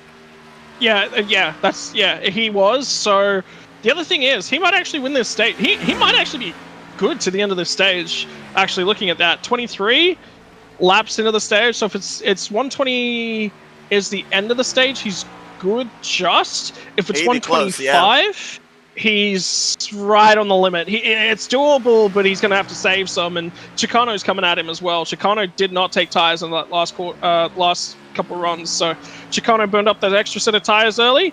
Might be hanging on to them this stage. Tom Bourne right now would be the lucky dog should we get a caution, but he's only running about 4 car lengths behind Alex Link, so if he's able to get up there, get around him, it would then be Kyle Ammon that would get the free pass position. But Tom Bourne right now working with pretty much the same set of tires that Alex Link has, because when he came to pit road, it was a fuel-only stop for the 54.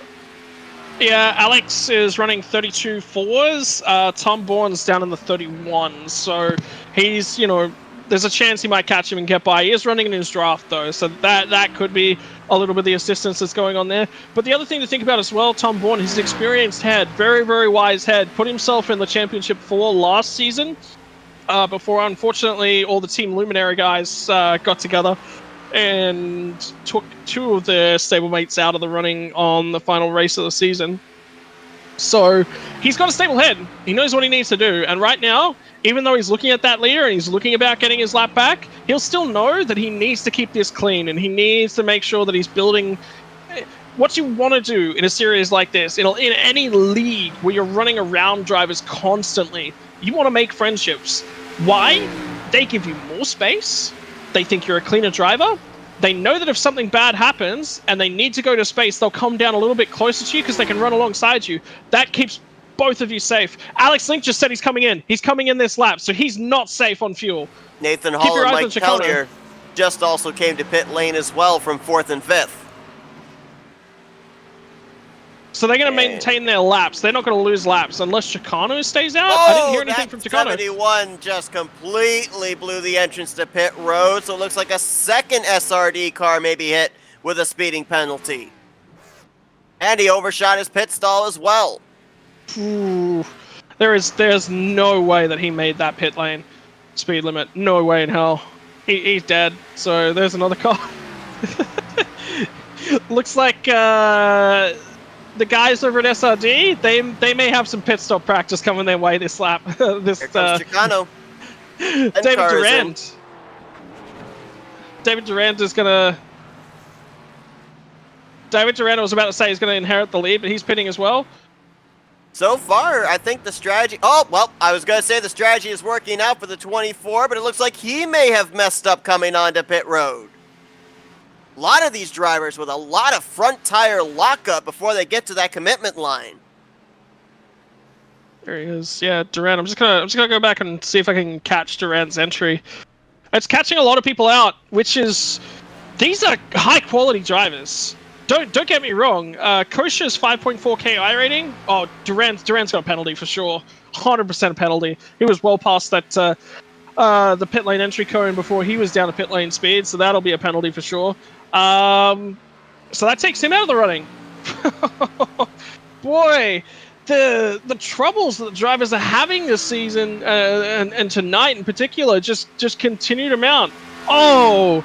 Durant missed his pit stall and whacked the inside wall as well. That's insult to injury for him. We saw Alex Link overshoot his pit stall. He indeed got served with a speeding penalty. That's at least 3 drivers. Actually, we can make it 4 Durant drivers that have... Sorry, that's a big thing. Durant took tires on his pit stop, and he's taken that penalty. So as soon as I got the penalty from David Durant's mind, forget it. Don't again. Okay, let's throw everything out there. The strategy's changed. Blah blah blah blah blah. Whatever. Because of the lack of cars in the race, I don't take sticker tires here. We've got 10 laps, less than 10 laps of the stage. You're not gaining anything out of that. No.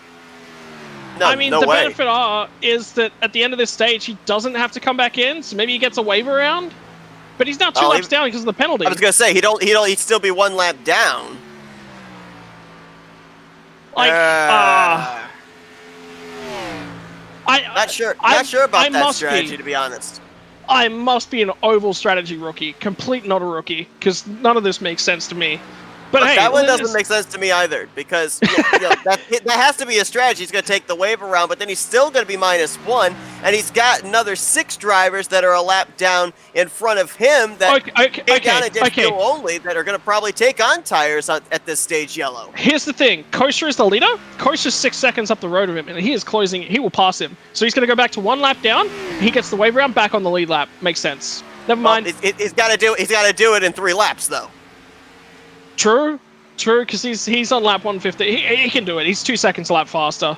He's nearly there now, so it's under 4 seconds the margin up to Kosher. Well, maybe the strategy will work then. We'll wait and see. I mean, there's some of these guys that their strategy. I agree with you. Their strategy has been rather unorthodox. There's been very few that have had similar strategies to another. So there's about 10, 12 different strategies going on out there, trying to keep track of all of them. But how about Matt Kosher there in that 74 machine? Came on board here for his debut here tonight, and he looks like he is poised to pick up his first stage win. This is going to be close. Keep your eyes on this, because Tim Hendry's in the 72 machine. He's in between Duran and Kosher. This is it. This is the corner. Is he going to get around him? It's, what, 2 laps? Yeah, he's got him. Yeah, he's definitely got him.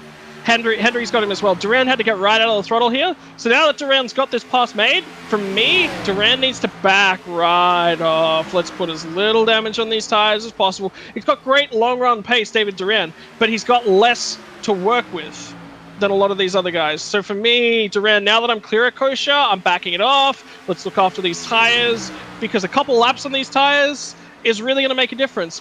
The other thing to note is he's going to have, what, 7, 8 laps worth of fuel that's not in the tank now. Yes. His next stop is going to have to be that little bit longer. It's also going to be shorter. I'm looking for him about lap 32 on this next run. So he's got to make up that deficit somewhere as well. But he is going to work himself back onto the lead lap after grabbing a penalty. I believe Jeremy Bushi may have only done a fuel-only strategy, so I think he'll be back down pit road when the stage caution comes out. For David Duran and Tim Hendry, though, they both took tires, and they've got themselves -1, so when the race leaders come down pit road, they probably will take the wave around, and Matt Kosher, by about 2 seconds, he's on 30-lap old tires, but the strategy worked here in stage 2. He's going to be your stage winner here tonight in the second stage in Atlanta. Wow, second stage. Well, I was not look, I was expecting fireworks. I was expecting it to remain clean. One of the biggest things I've been a big supporter of the Clutch Drop Cup series about has been the clean quality racing. Some of the guys just obviously just weren't aware. There was look, to be perfectly honest, the caution that did come out was actually, it's a difficult one. It was basically a 4-wide scenario with cars right throughout with old tires. It's hard. And then one of the toughest part of the tracks is you documented. Yeah, so, it's a pinch point. So, for those of you who don't know what I'm talking about when I say the words pinch point is basically any section of the track where the racing line or the racing surface itself narrows. So you can have, say, a corner whereby there's only one real fast line for it, but in the entry of the corner, there's actually maybe 3 or 4 lines, but they all have to get to this one space. But the track width doesn't change. It's just the nature of the corner. That would be a pinch point. And then the track itself can just narrow up. So there's 2 options there. I've just spoken to Brian Cyber. He's actually spotting for Matt Kosher and really trying to help him out with the strategy. Kosher actually doesn't have a microphone, which is disappointing because we can't actually talk to him about that stage. There was a lot that happened in that stage, and we didn't keep our eyes on Kosher whatsoever right throughout it. So there's a lot of question marks that happened in there that I'd sort of like to clean up for my liking, but hey, it is what it is. Well, Matt Kosher, rather, out of Sim Racing Development's development team, if you will, their second branch-off team, teammate to Braden Carroll and Oscar Jensen, who we saw last week at ISM. Braden Carroll out of the race, so he's the lone driver for that development team. And now we're going to keep an eye here. We just saw all of our race leaders come to pit lane. We're going to keep an eye on this second group here because this is going to give us the idea of who are the drivers that are going to take the wave around and who is going to come down pit road and take on that set of tires. I believe the 24 and the 72 will stay out. Don't know about anybody else here. 71 of Alex Link is going to stay out, so he will take a wave around. Looks like also the 73 is going to stay out. The 73, yeah, 73 and 24 and 72. They are all staying out. So there's only going to be 2 drivers for my liking to get the wave around here. 4 drivers. No, okay, never mind. No, that's better. Yep, 71, 73, 24, and 72 will all get the wave around. Now, here's the problem for a couple of them. For David Durand, he's going to be 9 laps old tires. Alex Link, 11 lap old tires. But Tim Hendry, 21 lap old tires. And Jeremy Boucher, 26 lap old tires.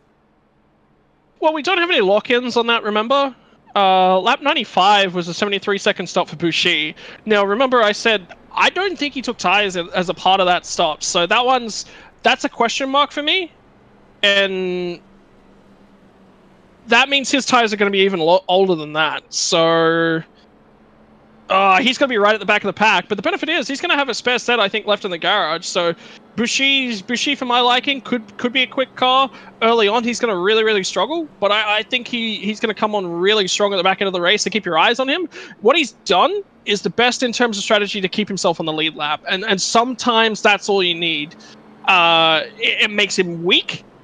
Definitely, there's some weaknesses, some chinks in the armor of his strategy, but yeah, I just heard Matt Kosher. Matt Kosher wants to start on the top side. So he'll put Tom Bourne at the bottom. And going back to your point real quickly here about Jeremy Boucher as well, I think you hit the nail right in the head. The goal with this strategy is to get him back on the lead lap, and he has the opportunity to be able to play strategy like this because he's already got that victory back at Las Vegas. So he can play this type of strategy. If it works out, great. If it doesn't work out, well, you still know you're going to be battling for that championship trophy at the end of the regular season.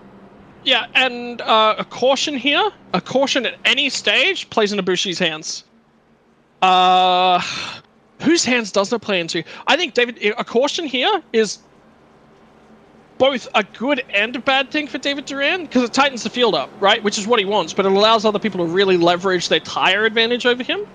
But any time that he's not losing pace and losing tire advantage is beneficial to him. So that's a benefit. So he's gonna be down, what? Let's say he's got 5 to 7 laps on these tires on a green flag running. Let's say, what, a 1/10 to 2/10 he's going to be down on power. Over the long run, that's really going to add up. If we get a caution, tightens the field back up, and then he's still right back there again in terms of tires. So it's not far off, and he would have been really looking after his tires. You mentioned that. Coach is going to take him to the line. Best of luck, buddy. Let's see what you can do for us. It's going to be about 90 laps here for the conclusion of this race in the third and final stage. As we went back green, 11 drivers on the lead lap, 3 drivers, 1 lap down, 1 driver, 2 laps down. That's 15 drivers still running. Alex Link has got a black flag. I just heard him saying he's pitting this time by. I have no idea what that's for. Saw some stack up there on the restart, and I almost wonder if maybe an illegal pass before the start-finish line? That would make sense. That would make sense. That's a tricky one. Look, there's 3 laps before you have to serve it. I would be putting it to the admins and say, hey, can we clear this off now? You guys have a look at that one, see whether it was warranted that I made that pass. Because the admin said, hey, look, if there's a very, very good reason that you earn yourself a black flag, we'll clear it. That was a part of the driver's briefing, but he's clearly said to himself, look, that penalty was warranted. Let's get it out of the way. Let's get back to running. Let's see what we can pull off here. So, Kosher, going to sit in behind Bourne. I'd say Kosher burned off his tires in those first couple stages, and this is the result that you're going to be seeing right here. The other guy to keep your eyes on as well would be David Durand. So I can also see Justin Belmonte's running in 6th in the field, but a lap down. Right now he would be the lucky dog if we were to get a caution. First car 1 lap down in the 11th spot. Cam Caldwell looking racy here as now he gets his nose somewhat chopped off by Matt Coker, who actually is going to take a look to the inside, now back up to the outside of Tom Bourne. Now, if you looked at Atlanta from an aerial view, it kind of looks like a triangle with rounded corners. I know that's a bit of a stretch, but I'm just using that as a segue to lead into Tom Bourne. His win last year was at a triangular track at Pocono that locked him into the playoffs and eventually had him battling for the championship at another D-shaped 1.5 miles of Charlotte in the season finale. Man, don't say that. Don't say it's not a triangle. What do you want about? It's close. Oh, okay. Let's send you back to school because I don't know what you learned, but you did not learn your shapes. No geometry learned there. Geometry was not my strong suit. I told you, math. Ugh. That's not math. That's engineering, man. Come on. They put it under the math category here in the States. Well, things that I've learned about Seth Cole today. Doesn't know what a triangle looks like. To be fair, though, my wife tried to teach me to draw. Probably, that'd be 8 years ago now. We started to try and draw circles. I couldn't draw a circle, and she gave up at that point. You gotta cheat. You gotta use the outer perimeter of a cup. Yeah, cheating. Let's always got a cup of coffee on me. Now you guys know why. There you go.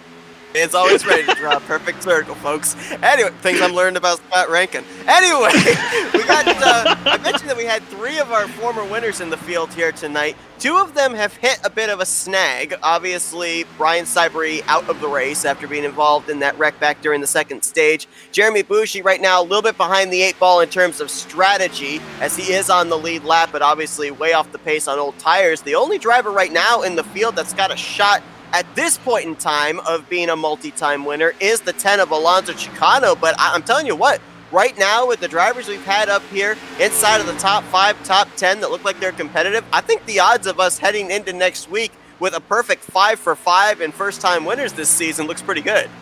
Yeah, it definitely does. Caldwell's an interesting one. Is this Caldwell's first race? I believe it is. I'd have to check back, but I think it is. Seeing him. He's been... This is really the first time we've actually seen him right up at the pointy end of things. Remember, he took the free pass at the back end of the last stage.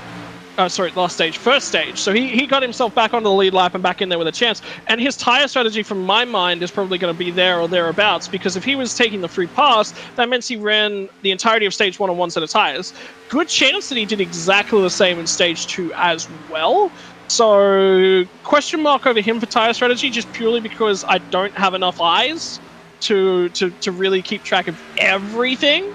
And he's one of those guys, but he's played himself into it. And we talk about this every single week. I'm one of those guys that's like, all right, stages. Yeah, you guys go have fun. You guys go win all your stage points. I'm just sitting here playing for all the marbles at the back end of this thing. He's run that strategy perfectly, and look where he's popped right out. He got very, very lucky in terms of the big one today. So, look, sometimes the dice rolls comes up at 20. I think he's been rolling 20s on just about every die roll today. Yeah, I mean, Caldwell, indeed, this is his debut here tonight in the second season of Clutch Drop Cup Series, an entry out of Radius Racing. His teammate, actually, Alonso Chicano, last week's winner, running in that 4th position, so you could bet a lot of team communication going on between those two. And actually, their 3rd entry not running so badly as well, still on the lead lap in the 9th position. Another driver making his debut here tonight, Kyle Edmonds. So, pretty successful night for all 3 of those teammates. Yeah, and again, from my liking, it's just been about keeping their cars clean. They've done that, and they've done it not just successfully, they haven't just kept their cars clean, they've done it and kept themselves in with a really, really good shot of winning it. For my mind, Chicano's been one of those guys that's been willing to go with the leaders in terms of what their strategy has been and matching those guys. So he's a little bit weak in this final run of the flag in terms of those points. But the other thing to think of is that when he's trying to buy those stage points from Alonso Chicano's side of things, he's really trying to put himself up there, for the end of the season. He's now locked himself into those playoffs. He's looking at those playoffs points and going, I need to give myself a little bit of a margin. So his strategy makes a lot of sense. So, whoa. We're going to get pit stops. We're getting pit stops right now. Yeah, we're going to. There's a couple of drivers that are right on the edge. The 72 and the 73, I believe, are 2 of those that are going to have to pit in the next 1 to 3 laps. Actually, 73 is on pit road now. Yeah, and the 20 of Kyle Edmonds in as well. So this could be these guys are working together. No, sorry, you said Edmund was with Chicano, so this is definitely not these guys working together. Ignore me. This is Bouchy just saying, hey, look, there's a guy ahead of me putting in. Sweet, I'll stick with him. I'll use the draft assistance perfectly. Link is pit, and he's at the lap down stage, so don't count him out. And he's still got pace, remember, as well, because he won that last stage. So, no, so it's Kosher. We're watching Link. Link had pace. screwed up your pit stop, unfortunately fell off. So, man, look, there's so much that's going into this race. My mind is just, I need a reboot. There's a lot of stuff going on. There's no doubt about that. We actually got a battle for the third position. It actually exchanged hands. Alonso Chicano getting around Matt Kosher for that third spot. Now sets his sights on teammate Cam Caldwell as Tom Bourne continues to show the way. Now, I was actually kind of working the calculators here in terms of when drivers would be coming to pit lane, of those of the wave around drivers opposed to those drivers that were already on the lead lap when that second stage caution came out. Now, everybody in the field is going to have to be on pit road twice before the conclusion of this race. But the advantage is going to be to these drivers up here like Bourne, Caldwell, Chicano, Coker, all of those drivers. They're going to have the advantage in the closing stages of this race over those other drivers because they're going to have anywhere from 15 to 20 lap fresher tires when we get to about 15, 20 laps to go in this race. The other drivers out there that have been taking the wave around strategy, unless they get a caution to save them, they're going to be finding themselves coming back to the start-finish line on anywhere from upwards to maybe 40 lap old tires. Yeah, the guys to keep, I wouldn't necessarily say 40. I'd probably say 35 laps. That's probably about the realm of the laps they want to give themselves to the flag. It's tough. It is really tough because you've got to remember, any of these guys have only got two sets of tires left for this final stage. They've got to try and split it up as evenly as possible so that their pace across the stint isn't as bad. So we're talking about 60-40. You're going to need to go somewhere around that 60 to 40 to get home in terms of fuel. So it's tough. It's tough. It's going to be somewhere. I don't even think we've managed to see a car go to 40 laps on fuel yet. So I'm looking at like 38 laps. So what are we going to see? 38. What gets us home from there? They need to get to, 72 in the stage? 38, 4. I mean, it's too far for them to try and split this this final stage in half. They'd have had to have stretched it to 45 laps in, which would be up to lap 170. It's too bad. It's just too far. Way, way, way too far. So it's not even a single stop. Like we said, we've guaranteed it's a lock in at 2 stops. It's just a matter of when these guys are going to come down for their last set of stickers. So a lot of strategy right now. A lot of these guys, they're not focused on driving everything they can out of their car and just going for ultimate performance out of their car right now. They would have been crunching numbers. They would have been crunching numbers during that last stage. They've got a plan. Now it's time to see how well they can execute on it. So, look, Tom Bourne, you mentioned it a lot earlier. He's had pace all night. I think he's played probably the best strategy of the night. Cam Caldwell's done a phenomenal job as well, so don't take anything away from him to put himself here, give himself an opportunity, give himself that shot. So there's multiple drivers tonight who have played the strategy card to the utmost. Tom Bourne was in the championship 4 last season, and it's really, really hard to go past him as a successful driver tonight. Look at the strategy. Look at how it's playing out. He's a second to the good right now over Cam Caldwell. He's 4 seconds back to the first tire compromise driver, which is Alonso Chicano. Matt Kosher, remember, we've got a question mark over his strategy. I have a feeling in the first stage, he actually took the extra set of tires, so I have a feeling he's tire compromised as well. Nathan Hall, we don't know enough about. Tristan Mayer, from memory, was saved tires in that first run. But somebody that's coming up right now is Tim Hendry's going to come in and grab his lap back. Yeah, Hendry was just on pit road about 4 laps ago, took on a set of tires, so he is going to be a lot faster, as was Jeremy Bushi, who just got one of his laps back as well. Tom Bourne, going back to the starts he's made this season, so far he's not made a start that hasn't been down in the southeastern United States. He was part of the Florida Tour in the first 2 races at Daytona and Homestead, missed the West Coast swing at Phoenix and Las Vegas, but now back here at Atlanta, and so far in his 2 starts, a 7th and a 3rd, and looking for his first win here on the season. Another driver that I've been kind of keeping my eyes on as well in terms of potential strategy here, you got Tristan Mayer in that 17.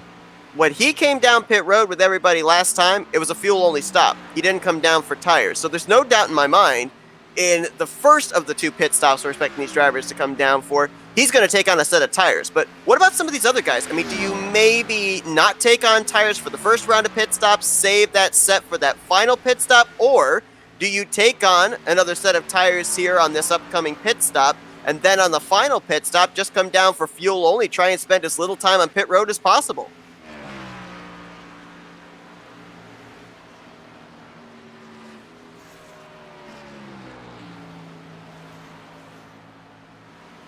We might have lost Scott here. Oh yeah, it helps when I pull my microphone down. I push it up so I can cough in silence. Look, both strategies are legitimate. The benefit of coming down and grabbing tires on the first of the stops is that should anything happen and you get a caution, you are guaranteed to stay on the lead lap, right?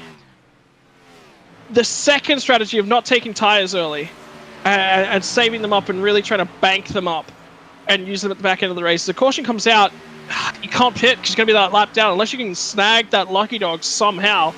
But the benefit is that you are, if there's a caution late, you're on the lead lap, you're going to have fresh rubber, you're going to be able to go absolutely gangbusters, you know, and see how far you can really get yourself up. If there's going to be one caution at the back end of the race, I expect there to be two because of all the different tire strategies. So for me, honestly, I'll probably come and take tires early, now that I think about it, because just looking to keep everything safe and secure. So these guys, what they're doing now is this is Tom Bourne trying to split things in a third. So this could be a fuel-only stop, and his next stop after this will be tires. But for me, his next stop has to be after 35 laps minimum.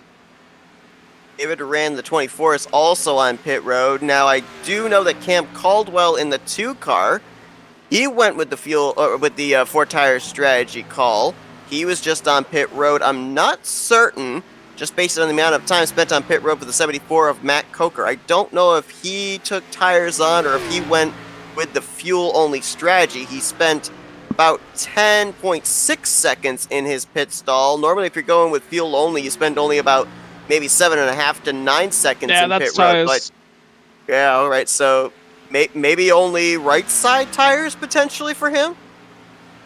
Yeah, potentially. Look, well, the stop was actually really, really quick from him. It was 30 seconds. I'm just sort of having a look. Tom Bourne took a 40-second stop, so there's a good chance he may have taken tires there. So he's trying to buy his way right up the field right now. So keep an eye on the pace here between Kosher and Bourne. If the pace on Bourne is so much to the good over Kosher, you know that Kosher didn't take tires. And just having a look at that margin, he's really he's on him. He's on him. He's about to go around the outside of him. So Kosher did not take tires. That's a guarantee.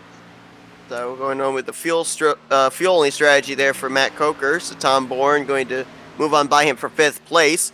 Talked about Jeremy Bushi earlier on having the benefit of kind of going outside the box in terms of strategy since he already has a win. Same can be said for our current race leader, Alonso Chicano, who took the checkered flag last week at Phoenix. Right now, he continues to stay out 31 laps into his run. Nathan Hall and Mike Tellier have also stayed out.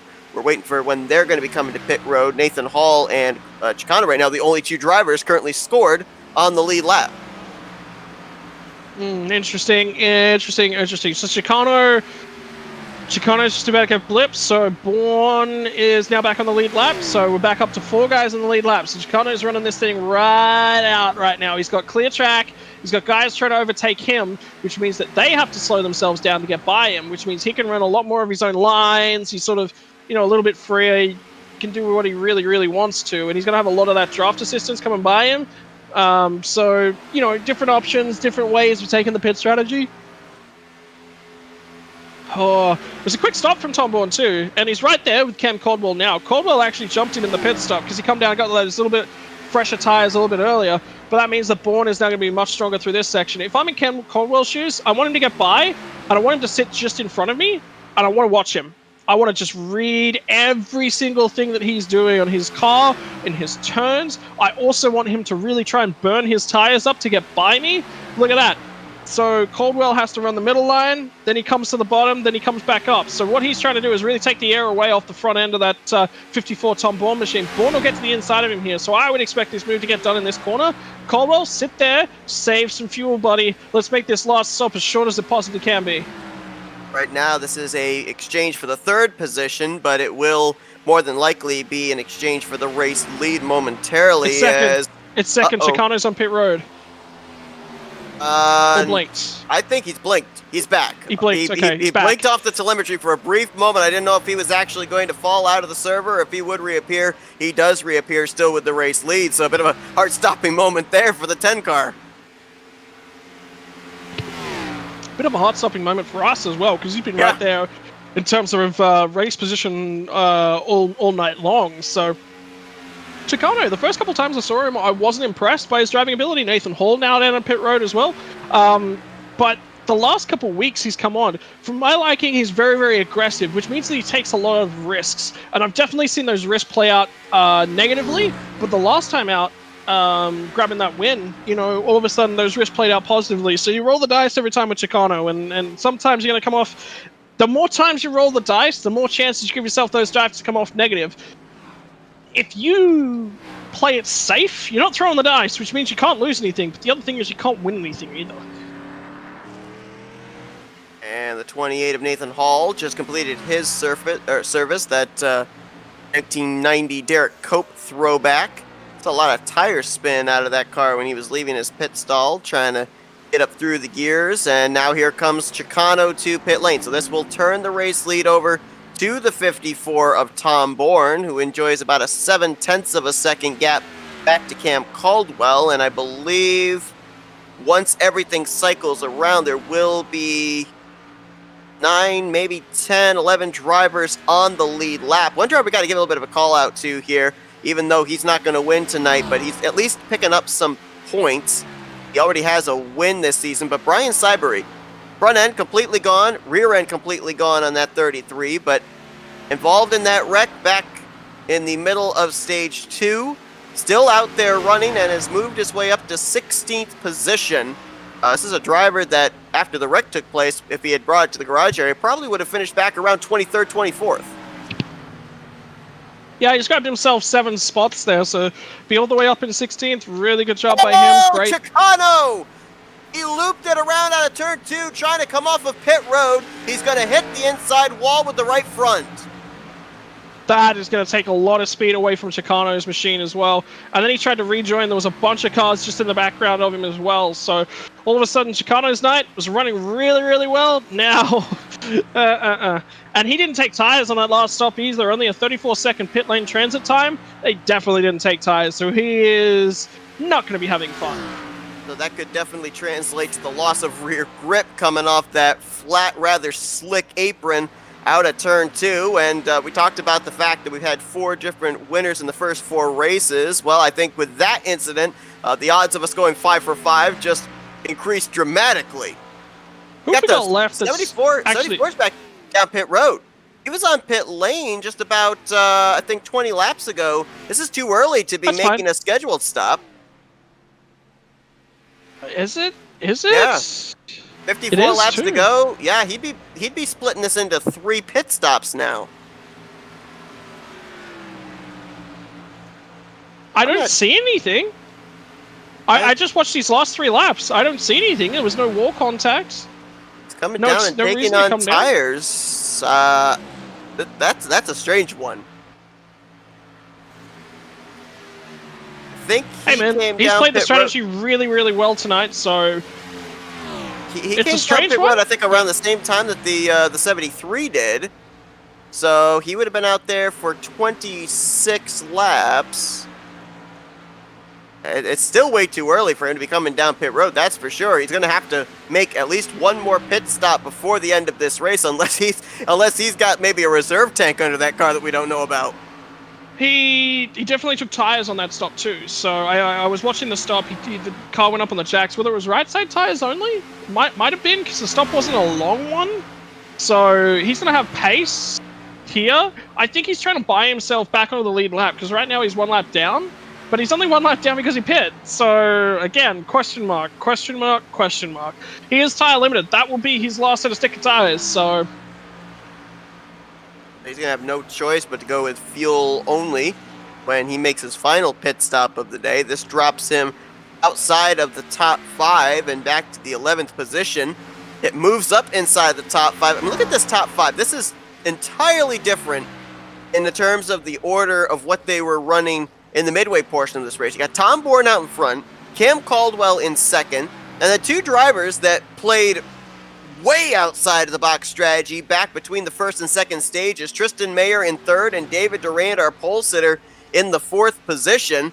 And behind them, you've got debuting driver Kyle Ammon. He's currently battling for that 5th position with Nathan Hall. I mean, we talked about how David Durand, we haven't really seen him be real competitive this season, up at the front competitive. The same can really be said for Nathan Hall in the 28, and now he's just moved his way into the top 5 position. Man, what I've seen here tonight, it's just been a chess match all night long. Guys, it's really interesting. Normally you see chess played between 2 people. Tonight we've seen it played between a field of 18, 19, 20 cars. The cars that are left out on the track. Man, it's been close. And different little quirks and things have taken the race in different little directions, and there's been reasons for this and reasons for that. Man, it's been awesome. But yeah, Durand had pace, qualified P1. He's run right up there. He's ran with an alternative strategy. This is something that, who am I thinking of? Matt Dyer? Matt Dyer. I was about to say, yeah, I was like, he's not here this week, which is really, really disappointing me. He did actually say he wasn't going to be here this week, which was annoying because I love talking about Matt Dyer's alternative tire strategies, his attempts to buy his way in. David Durand, I think Matt Dyer would be happy with this strategy.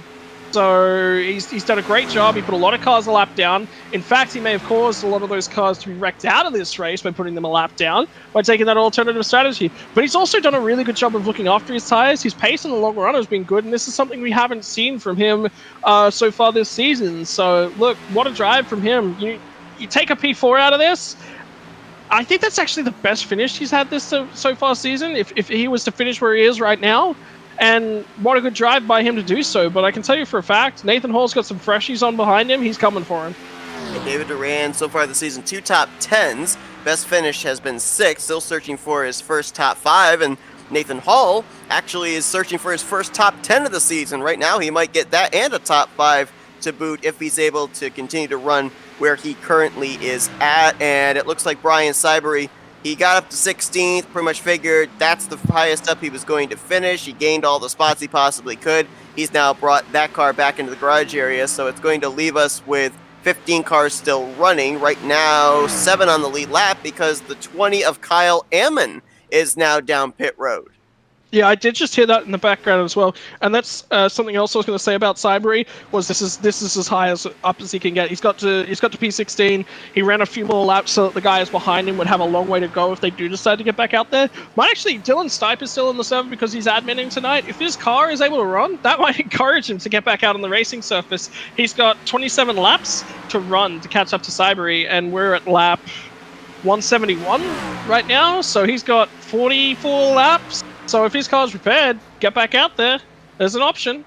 Absolutely. I mean, Dylan Stipe was in the Final Four last season and actually pointed his way in to the playoffs. It was his only victory on the year at Talladega that locked him into the Final Four. So a driver that definitely knows how to point his way in, and as you said, still has an opportunity in the number of laps left and the number of laps between him and 16th in the running order to be able to work his way up there into a spot just outside of the top 15, as things have gotten really spread out right now. And I think maybe it's a good thing for these drivers in particular, because now they can just kind of do their own thing, run their own pace, play out their own strategy. They don't have anybody around them to distract them, take their mind off of what they're focused on. It's kind of now just, it's all in the driver's hands not to make the mistakes. I was actually having a look through pace at this point in time, and David Durand is actually one of the quicker drivers out there. The fastest driver at the moment is actually Nathan Hall. Boucher's running a little bit slower. I'm wondering if he wasn't dealing with some lap traffic. There's a Whoa, there's a caution here? That it's changes the 71 things. of Alex Link. Aw, man. And he's hit something hard, apparently, over in turn 3. that will definitely be him out of the race. He looks like he either got tight, he got loose, then he got tight, then he got loose again, and just slaps the outside wall, and he's done. Wow. Not what we expected to see here. A caution that could shuffle everything up, as this was actually, I believe, over in turn 1. You see him, he was in trouble going into the corner. He had hardware failure. His wheel disconnected, so he was in the middle of turn 1, and the wheel just stops working straight up in the fence. That's got all the look of a mechanical problem. I think that thing just jerked dead right. Alex Link led some laps here tonight. He was off the lead lap after getting hit with a pit road speeding penalty during a round of green flag pit stops, and we're going to take an onboard with him, and you'll just see here that it's got all the classic indications of a mechanical problem right there. If you see the driver hands inside of the car just jerking there to the right going into a left-hander, you know that the driver himself has no control over what's happening. So a few guys going to come down pit road here, which isn't a bad decision. Top off those tanks. I like this. What do we got? We got 40 laps run to the end. Yeah, that's borderline, ain't it? Guess what? Yeah, man, it's time to save some fuel, boys. The guys that this completely and utterly kills in terms of strategy, though. We talked about Chicano. He slapped the just Cam Caldwell's just gotten a penalty. He got a passing under yellow, which means I think it's a stop-go penalty. Even if that gets cleared, which he was in his pit box when it got cleared, I think he still has to hold. Benefit here, he may stay on the lead lap. Yeah, I'm not certain what the penalty will be for that. He may have to come back down pit road this next time. No, he's fine. He's fine. Okay, that's right, because you can't serve them under yellow, so it's been cleared off. So he'll actually take the lead of this race. His stop, 2 seconds shorter than Tom Bourne. So I'm pretty sure both of these guys have taken their last set of tires. Just remember, these are the guys that said they definitely had tires. Tristan Mayer had a set of tires. He is now good to the end. Tim Hendry, set of tires. David Durand took a set of tires. Yes, guess who's played themselves in? Mm-hmm. You know who didn't take a set of tires? Nathan Hall. Guess where he's starting? Nathan Hall and Jeremy Bushi not take a set, nor did Alonso Chicano. Tim Hendry gets himself a free pass, gets back onto the lead lap as well. What? Chicano? Oh, man. He's coming back down pit lane here. No, he is not. He was, I believe, off the lead lap when the caution came out. So I think he's coming down here with the lap down cars. Another driver back in is David Durand. Why is the 24 car back in? Is this just a stop and go, top off the fuel tank because of how close it could possibly be of making it to the finish? Oh, I tell you what, it is. That you're right. You're 100% right. So that'll be why Chicano is back down.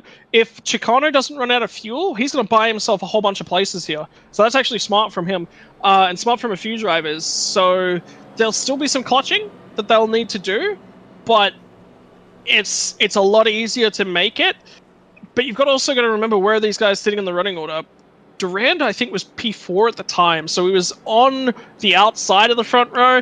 Yeah, look, he's not going to drop that many places. It's probably fine. Remember, he's going to clear himself of all this lap traffic when he gets back out there as well. So you take a penalty in your starting position on the road. It's not going to be quite the same. Actually, he's come back out in P4, so he's fine. And Tom Bourne's coming down pit lane. Look at this, Caldwell and Bourne. They're coming down here to top off the fuel tank. Yeah, okay. So the last... And the benefit is, this gives a lot of guys a wave around. Justin Belmonte, I'm looking at him. But remember, he's now going to be fuel compromised. So he's going to have to do a lot of saving. He may be tire compromised as well. Travis Daly looks like he's getting himself back on the lead lap. No, Travis Daly's coming back down pit road. So he's grabbing a little bit of extra fuel, so he'll be good. So there's a few guys. So have a look this time by at who pitted and when was the last lap that they pitted. Nathan Hall did not pit again. Tim Hendry did not pit again. Tim Hendry pit on lap 176 though, so he is going to be closer than Nathan Hall. Nathan Hall has either got to just drive this thing balls to the wall, go out there and win it on pure pace alone, or he's got to back right off. And the guys that are going to be behind him, remember, he does not have tires either. So Now Belmonte, he's going to lead the field away. Belmonte in the 12 did come to pit road a couple of laps ago as a lap machine. But because all of the lead lap cars ahead of him came to pit road, he's actually going to be restarted on the outside of the front row with the race leader, Nathan Hall. A lot of the other lap cars are going to be between Nathan Hall and those other drivers as well for this restart. So, and there's going to remember what we said, more cautions happen when you've got restarts like this with fuel and tire compromised drivers. So right here, keep your eyes forward, because I think we could earn ourselves another caution. If we do, that takes the fuel question mark away. And I can guarantee you that's what Nathan Hall's looking for. He wants to take that fuel question mark out of the equation. And we are 3 wide, almost looking 4 wide down the back straightaway here into turn 3. That's Hendry making the 3 wide maneuver. He's going to try and take the race lead. No, correction, Kim Caldwell on the top side. We're 3 wide for the top spot off of 4. Yes, great try by Tim Hendry to get it right down there. He's got fresh tires. All of a sudden, he's just bought himself a ticket right to the front of this motor race. Don't forget, Tom Bourne's coming through here. Nathan Hall dropping like an absolute rock. And he almost wrecked Tom Bourne and David Duran there as his car pushed way up from the bottom of the top through turn 2. Everybody trying to get around that 28 machine, who is obviously off the pace because he doesn't have the fresh rubber under him that most of the other drivers in the field do. Keep your eyes here, for my liking, on David Duran. He's had pace. He's been tire compromised. This caution bought him the ticket that he needed to get back up to the lead of this. Justin Belmonte was at the lead of this group right now. He is trying to make sure that he stays on the lead lap. Should a caution come out, he doesn't have to take the free pass. He's got a lot more strategy and a lot more implications if he doesn't have to take the free pass. He's not fuel compromised. He is with these guys on fuel and tire strategy. The issue for him, I don't want to see him burn up his tires. If another caution should come out and he burns up his tires trying to stay ahead of the leader here, he's dead. He's still dead because he's going to have no rubber left. Nobody in the field will have a set of tires left at this point, though. Well, he's doing a good job holding up this battle for second place because it's brought David Durand into the picture. Tim Hendry and Tom Bourne only running about 0.3 of a second behind Cam Caldwell. And of course, for Tim Hendry, he's trying to become the third SRD driver to go to victory lane, along with his teammates Brian Sybry and Jeremy Bouchy, who, by the way, is in the 5th position. That caution really saving him and has put him back possibly into the picture to win this race. Now, I want to go back to the fuel strategy situation here for these drivers. When we ended up having our first round of green flag pit stops back in stage 1, the driver that made it the furthest went 38 laps on what he had in the tank. We don't know how much he was saving during that run, but we went back green with 38 laps to go. So it is going to be very close, even for the drivers that came down multiple times to top off the fuel tank. Yeah, so a little bit of saving will go a long, long way. When can you save the most? Honestly, it's right now. Because remember, later on in the stint, you're not going to be able to stay at full throttle as much as you possibly can. What Cam Caldwell is trying to do here is he's just trying to check out at the front. So when he starts doing his saving, he's not giving somebody else a benefit by sitting in his draft. The big minus in his favor, against him right now, though, is that he's punching that hole in the air for everybody else. Everybody else just sits there and goes, okay, I'm going to fuel save. Tom Bourne, man, if I'm in his shoes, nah, he can have it. He can lead this race. I don't really care about it. 5 laps, 10 laps from now, okay, motor on, time to go. Let's boogie. Let's go win this thing. So anyway, he's pushed on past. Look, he may be good on fuel. I don't know. Well, I can give you a little bit of info on that. I ended up hearing from his crew chief that if we go green from here to the finish, it is projected that the 54 would cross the start-finish line with 0.2 gallons still left in the tank. So he's good. That is a good, but it's a very, very... We're talking about dregs here in the tank. Question mark. Is that enough fuel to cough over the line? Yeah, probably. Yeah, if there's nobody else in the picture. Is it enough to do a burnout? Absolutely not. No, absolutely not. Yeah, look. Tonight we are not going to be seeing the celebrations that we normally would at the back end of a race. That is certainly for sure, unless we get another caution. Man, I would rather see this than see a burnout. Absolutely. Right now we've got 3 drivers that are in the vicinity of one another to possibly take this victory. You've got Caldwell leading, Bourne in second, and David Durand who's trying to go coast to coast. He's trying to be the first driver to actually go pole to win this season at a track, as he was the pole sitter for tonight's race, and he's trying to stay with these top 2. Then you got to go a long ways back, nearly 2 seconds back to the 73 of Jeremy Boucher. Boucher, I can't recall. Something's telling me that Boucher's good on tires. Having a look at the lap pace, no, he's not. So the leaders are all running currently 30.8s, all 3 of them. First, second, and third ran 30.8s on that last lap. Boucher was 0.6 back, so it would be a 31.4. Then you've got Hendry, who'll be running 32 even. And Mayer as well is going to be right around that sort of a margin, probably 0.4 quicker, so what, 31.6? So for me, that's pretty much the tire strategy playing out right there. Boucher actually just turned a faster lap than all the leaders on that last lap, so he might be coming. Let's not lock that in just yet. I'm looking here in terms of lap times too and positioning. Of our top 4, they all came down pit road and took fuel only. Tim Hendry in the 72, he came down and took tires. And yet these drivers that only went with the fuel-only strategy, they were able to fly around him and have him mired back in 5th place. Hendry might be saving. Hendry's last time down pit road was lap 176. The rest of our top 6 was lap 177. So Hendry has got an extra... Look, they were under caution, so it wasn't a lot of fuel, but he's got that extra lap worth of fuel to make sure that he saves. He was looking to buy himself a little bit of track position by having himself start a little bit further up. And we did see him quick. He was very, very quick on the initial start, the initial get-go. He might be looking right now, save tires, save fuel. These guys up at the front, they're dueling for it. None of them can get away from the others. David Durand's just sitting here just going, all right, you guys go for it. You guys race each other. I'm going to sit here. Let's save some tires, boys. Let's save some tires. We're going to have a crack at you guys, and let's say about 10, 15 to go. I'll start having a crack, really try and push you guys out of your fuel numbers. Yeah, he definitely could be planning that out because he's still within striking distance of these drivers should their tires start going away. And we've had a couple of side-by-side battles here between Tom Bourne and Cam Caldwell, which now Bourne has won that exchange. Now, if you're Tom Bourne, are you punching this thing, trying to open up as much distance as you can between you and the 2 cars so then you can maybe try and manage that gap and go into a little bit of fuel-saving mode? Well, I mean, we talked about it. His crew chief says he's 0.2 gallons to the good. I'm just going. Look, he's had really good long-run pace, so we've seen it. Most of this final stage, he's been very, very good. He's been sort of sitting mid-pack. I think he's just hiding and masking a lot of his pace coming up to this final stage in the first 2 stages. Now he's really going for it.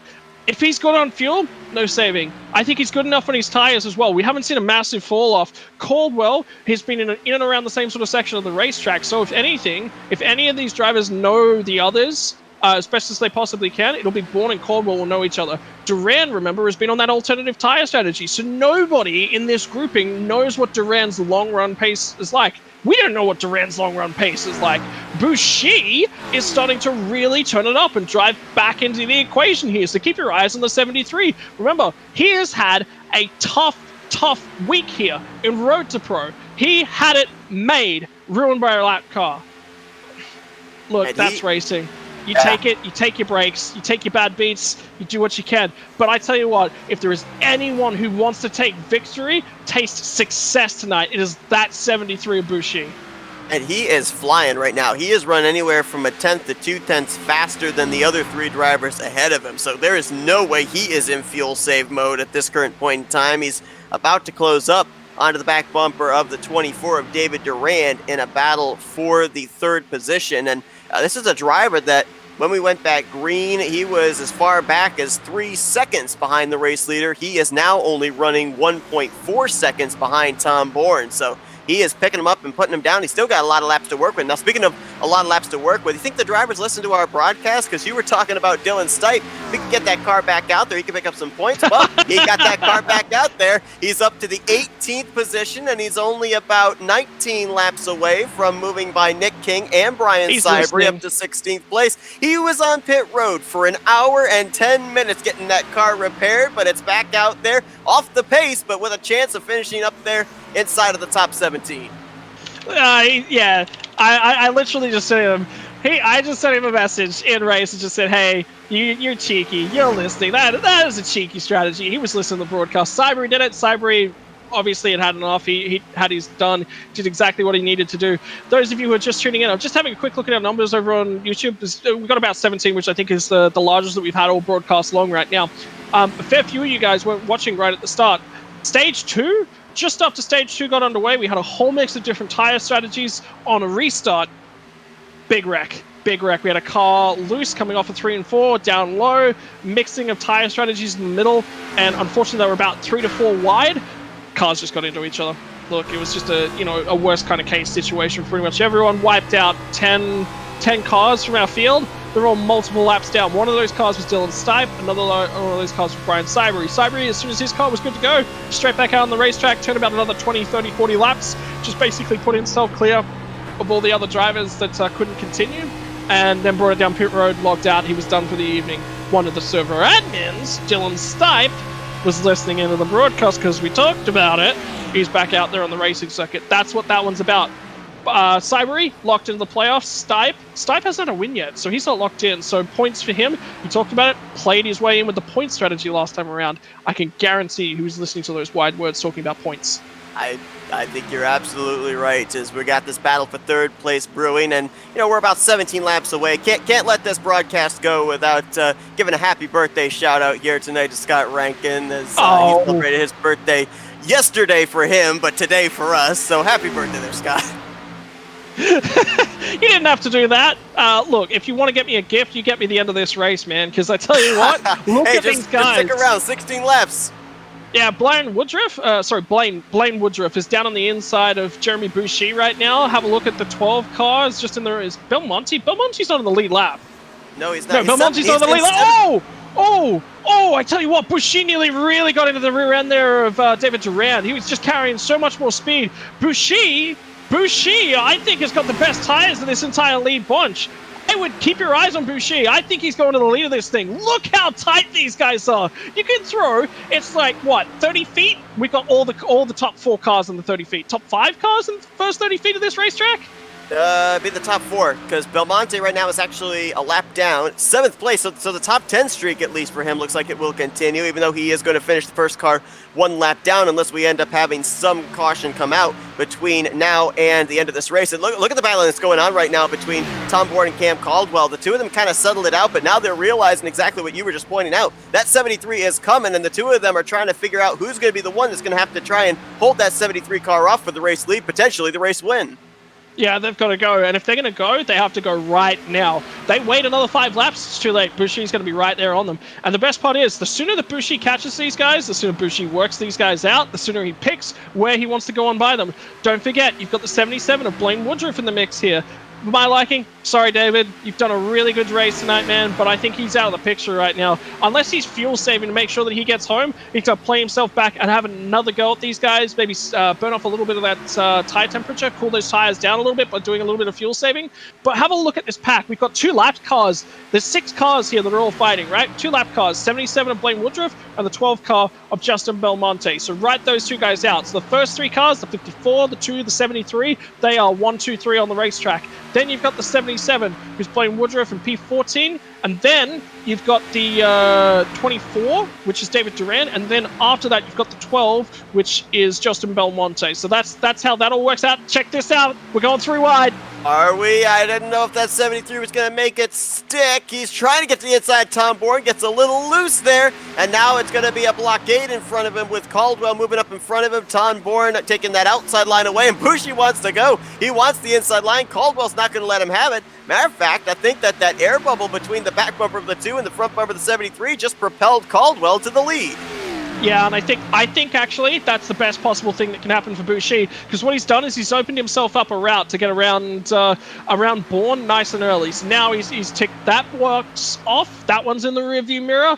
He'll get down here, but I tell you what, Bourne's coming straight back at him. So this Bourne's air bubble might help Boucher here. Yeah, look at the thing.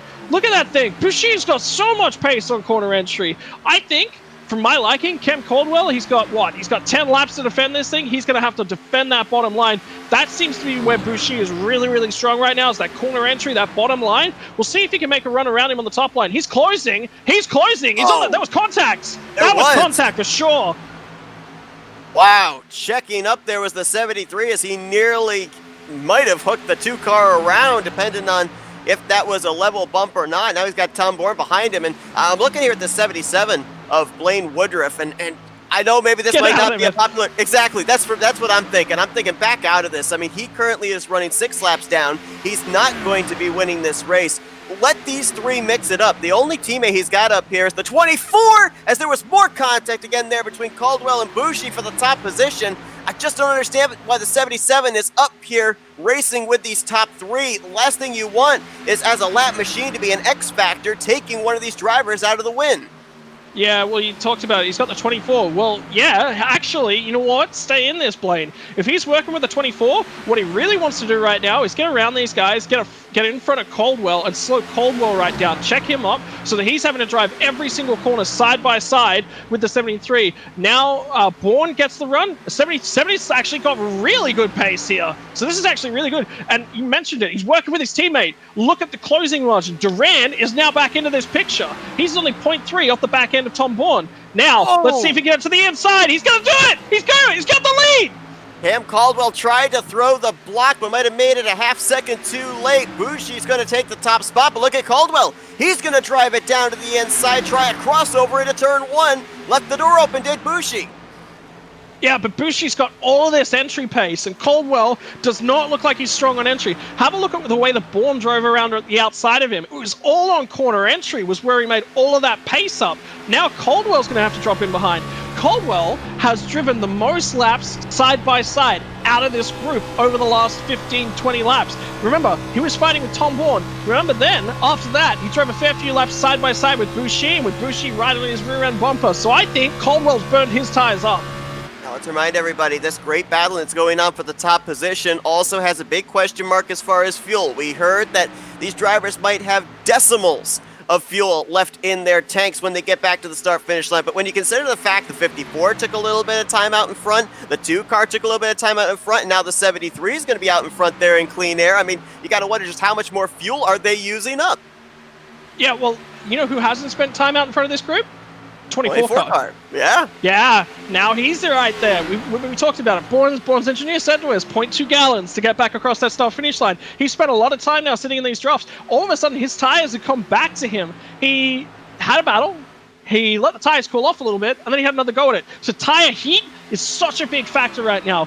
Bushi went from having all of this pace, now he's punching the hole in the air. Guess what? I think David Duran's good. I think he's good on fuel. I think there's a question mark over Bourne. Bourne has led too many laps out of this last stage. You know, who hasn't led a lot of those laps is Jeremy Bushi. He's only just inherited the lead. I think Bushi might be good. He may, if he's going to cough, it's going to be in the last 100 feet before the line. Will that be enough for David Duran to get by? Not from where he's sitting. We've got a couple laps left, man. It's about to get absolutely radioactive is probably the right word. And let's go back and document the night that Jeremy Bushi has had. Rather uneventful stage 1. Stage 2 got hit with a speeding penalty during a green flag pit stop, then had to serve that 30-second penalty, found himself a lap down, decided to stay out, take the wave around, was way off the pace, fell a lap down again, took the wave around once more, caught a quick caution, got back on the lead lap, and has now worked his way back up here to the race lead. I mean, talk about an adventure here in this 215 lapper for that car. Yeah, but he's used his head. This race has been won by using that big old brain of yours. The guys right at the start of this race that took that extra set of tires during stage 1, they put a lot of... Remember, the back end of stage 1, after the lucky dog was applied, 12 cars on the lead lap. 12 cars at lap 60 on the lead lap, just because of the strategy that the leaders played. Bushi was one of those guys that was caught out. Yeah, it was a penalty. Yeah, he had to work it out. But remember, like I said, he's had a rough week here at Atlanta. Atlanta Speedway is not being kind to him this week, but he has had blistering pace. That's the one thing you can count on. He just had to play his strategy cards right. He shuffled that deck. He absolutely flipped the first few cards off, and they were rubbish. But man, he has drawn nothing but aces the rest of the night. And he now sees the white flag displayed over the hood of his Toyota Camry. He enjoys 0.7 of a second back to Tom Bourne. You could go all the way back to Homestead, Miami, when Jeremy Bushi went way outside the box in strategy, ran out of fuel in the final lap, had to be pushed back to the start-finish line. The following week, strategy helped him to win at Las Vegas, and he's going to be the first multi-time winner on the season, rack up more playoff points as he's coming to the line. Bourne's out of fuel! Bourne's out of fuel! David Duran's going to get P2! David Duran got P2! Duran second, Bourne in third as he just barely made it across the start-finish line. And Jeremy Bushi, who spent, about maybe 25% of this race a lap down, he's going to be in victory lane for a second time this season. I was talking to him before, man. He got some horrid luck. He had lapped cars take him out of Road to Pro after leading the bulk of those races. Atlanta Speedway has not been kind to him. Has not been kind to him whatsoever. But he brings it here, the back end of a week, and he says, right, you know what? All that's in the distant past, man. All of these lap cars, all the issues we've been having around here. Atlanta Speedway is one of the toughest racetracks that's out there. And he is just going ahead and going tick, tick, cross. Remember early on with those pit stop penalties, big crosses.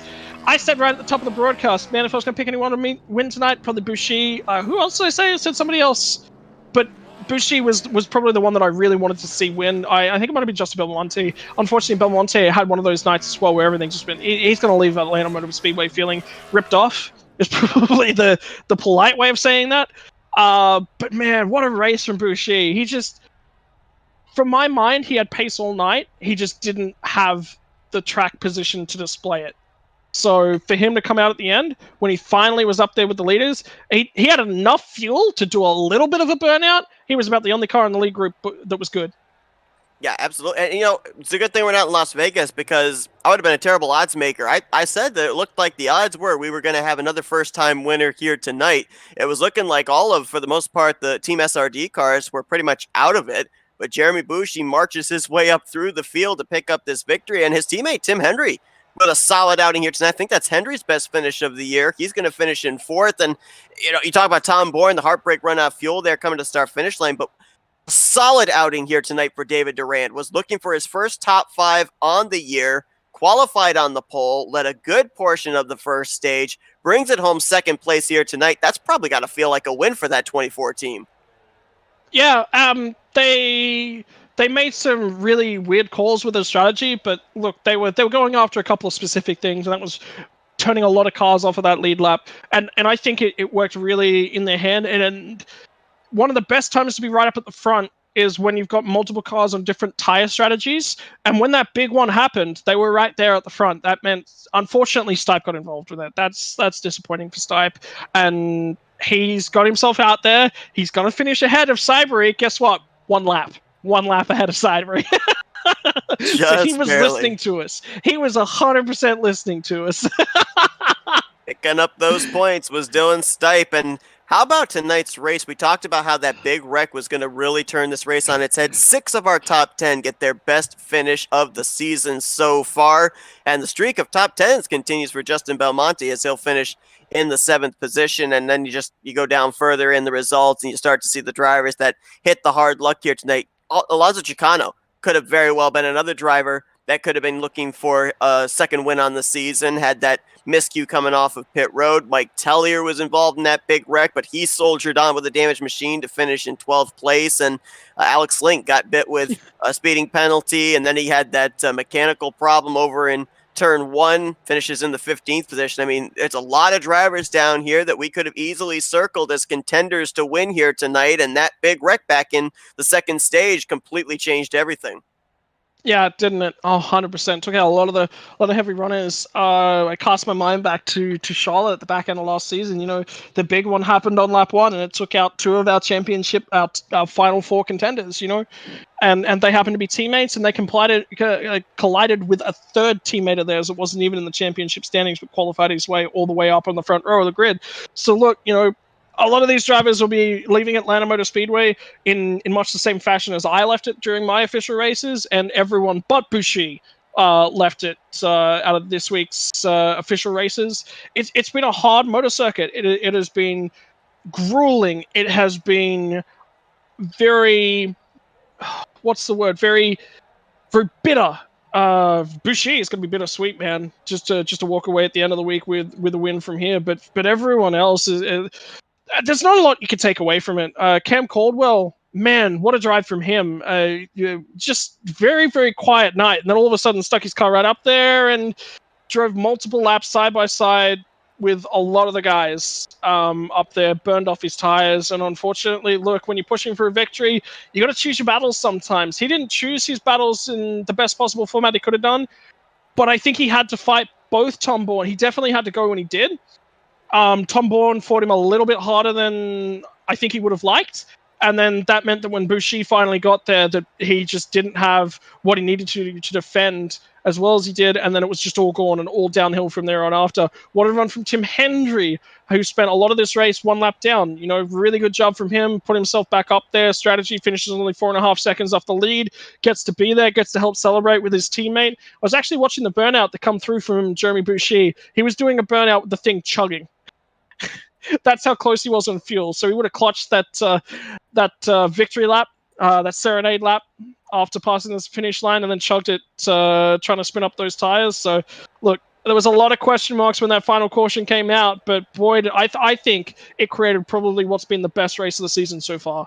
Yeah, no doubt. And we'll get to our post-race interviews here in just a moment, but I want to go back to something you talked about all the way back in stage one. Forget the stage points, focus on that race win. Well, we go back to that strategy that both David Durand and Tristan Mayer went with all the way back in that first stage, focusing on the end of this race, and it worked out for them. They both got solid finishes, Durand in second place and Tristan Mayer in sixth on the lead lap. Yeah, well done to them guys. They kept themselves all the way in, you know, and we talked about it. Look, if you're going to... I do a lot of road racing. I've said it multiple times throughout this broadcast. I'm not the guy who has really been able to grow up around this sort of stuff and doesn't have necessarily the best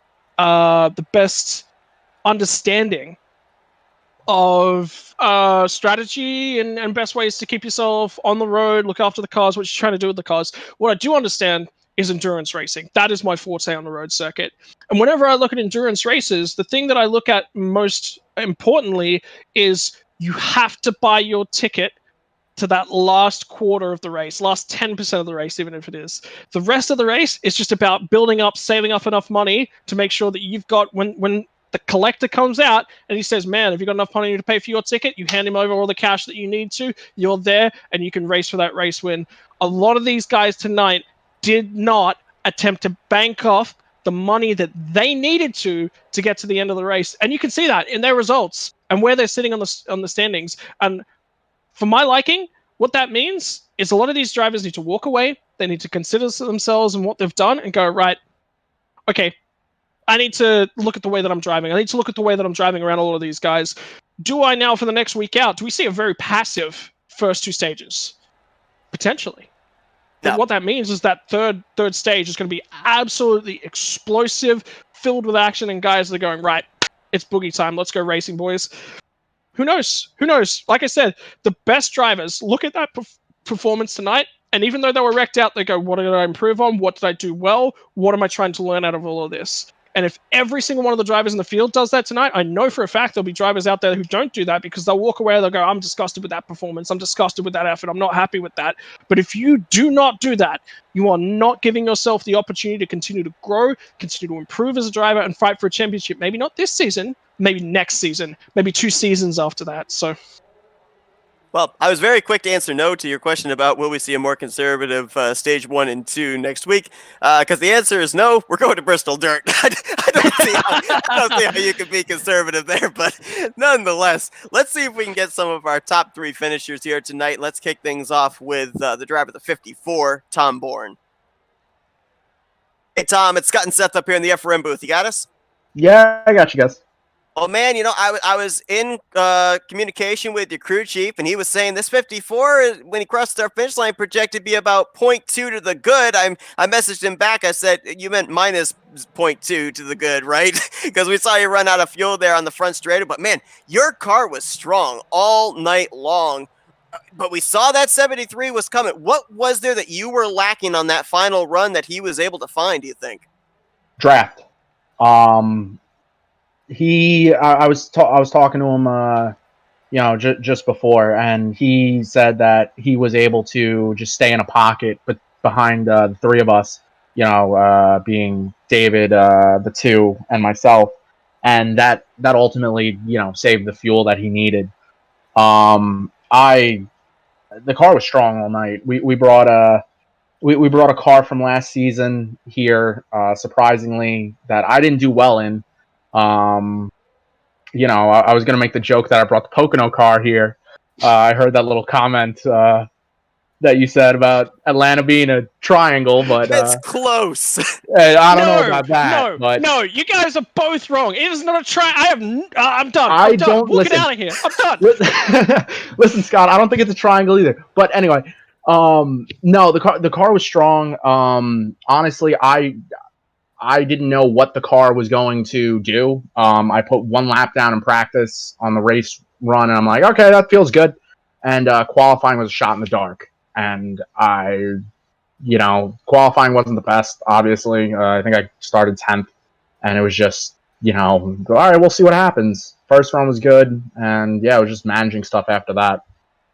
My question to you, Tom, is how much so like I said, I was just talking endurance race strategy, which is obviously very much a road-based strategy. How much emphasis do you put on buying your ticket to that final stage? I want to set it up as much as possible. I want to take, not going into detail, but I want to save as much stuff for the final stage as possible, because obviously that's the longest one. That's where the most stuff can happen. It's worth the most points. Yeah, exactly. It comes down to, if you win the race, I think it's 48 points, 50 points, something like that. Yeah, great. Stage points are great and everything, but if you do average, if you run mid-pack in the stages and then you go out and win the race, no matter what, you're winning, you're getting the overall points. So I try and just keep as much stuff as possible. I know a lot of guys ended up with a really weird strategy of taking tires after the first pit stop of the night in stage 1. And I'm like, you know what? I've stuck to the strategy that got me to the Final Four last season, and that's take tires at the stage break. I'm not worried about the stages, and I'm just going to go for the big picture. I'm going to go for the wins and stuff like that. And luckily, I had 2 sets remaining for the final stage, and where other people had 1. If it went green, it would have been a different story, as you guys saw before the caution came out, probably. But it is what it is. Tom, I got to ask you, 3 starts this season, all 3 finishes inside the top 10, your best finish of the season here tonight. Setting up for next week, you guys are heading to Bristol Dirt. How do you prepare for a track like that? How many reps have you taken around that track to kind of get prepared for this race coming up next week? To be honest, absolutely 0. I guess I'm going to have to watch some, Disney's Cars. I'm going to have to learn to, go right to go left. But, it's, all jokes aside, it's going to be different.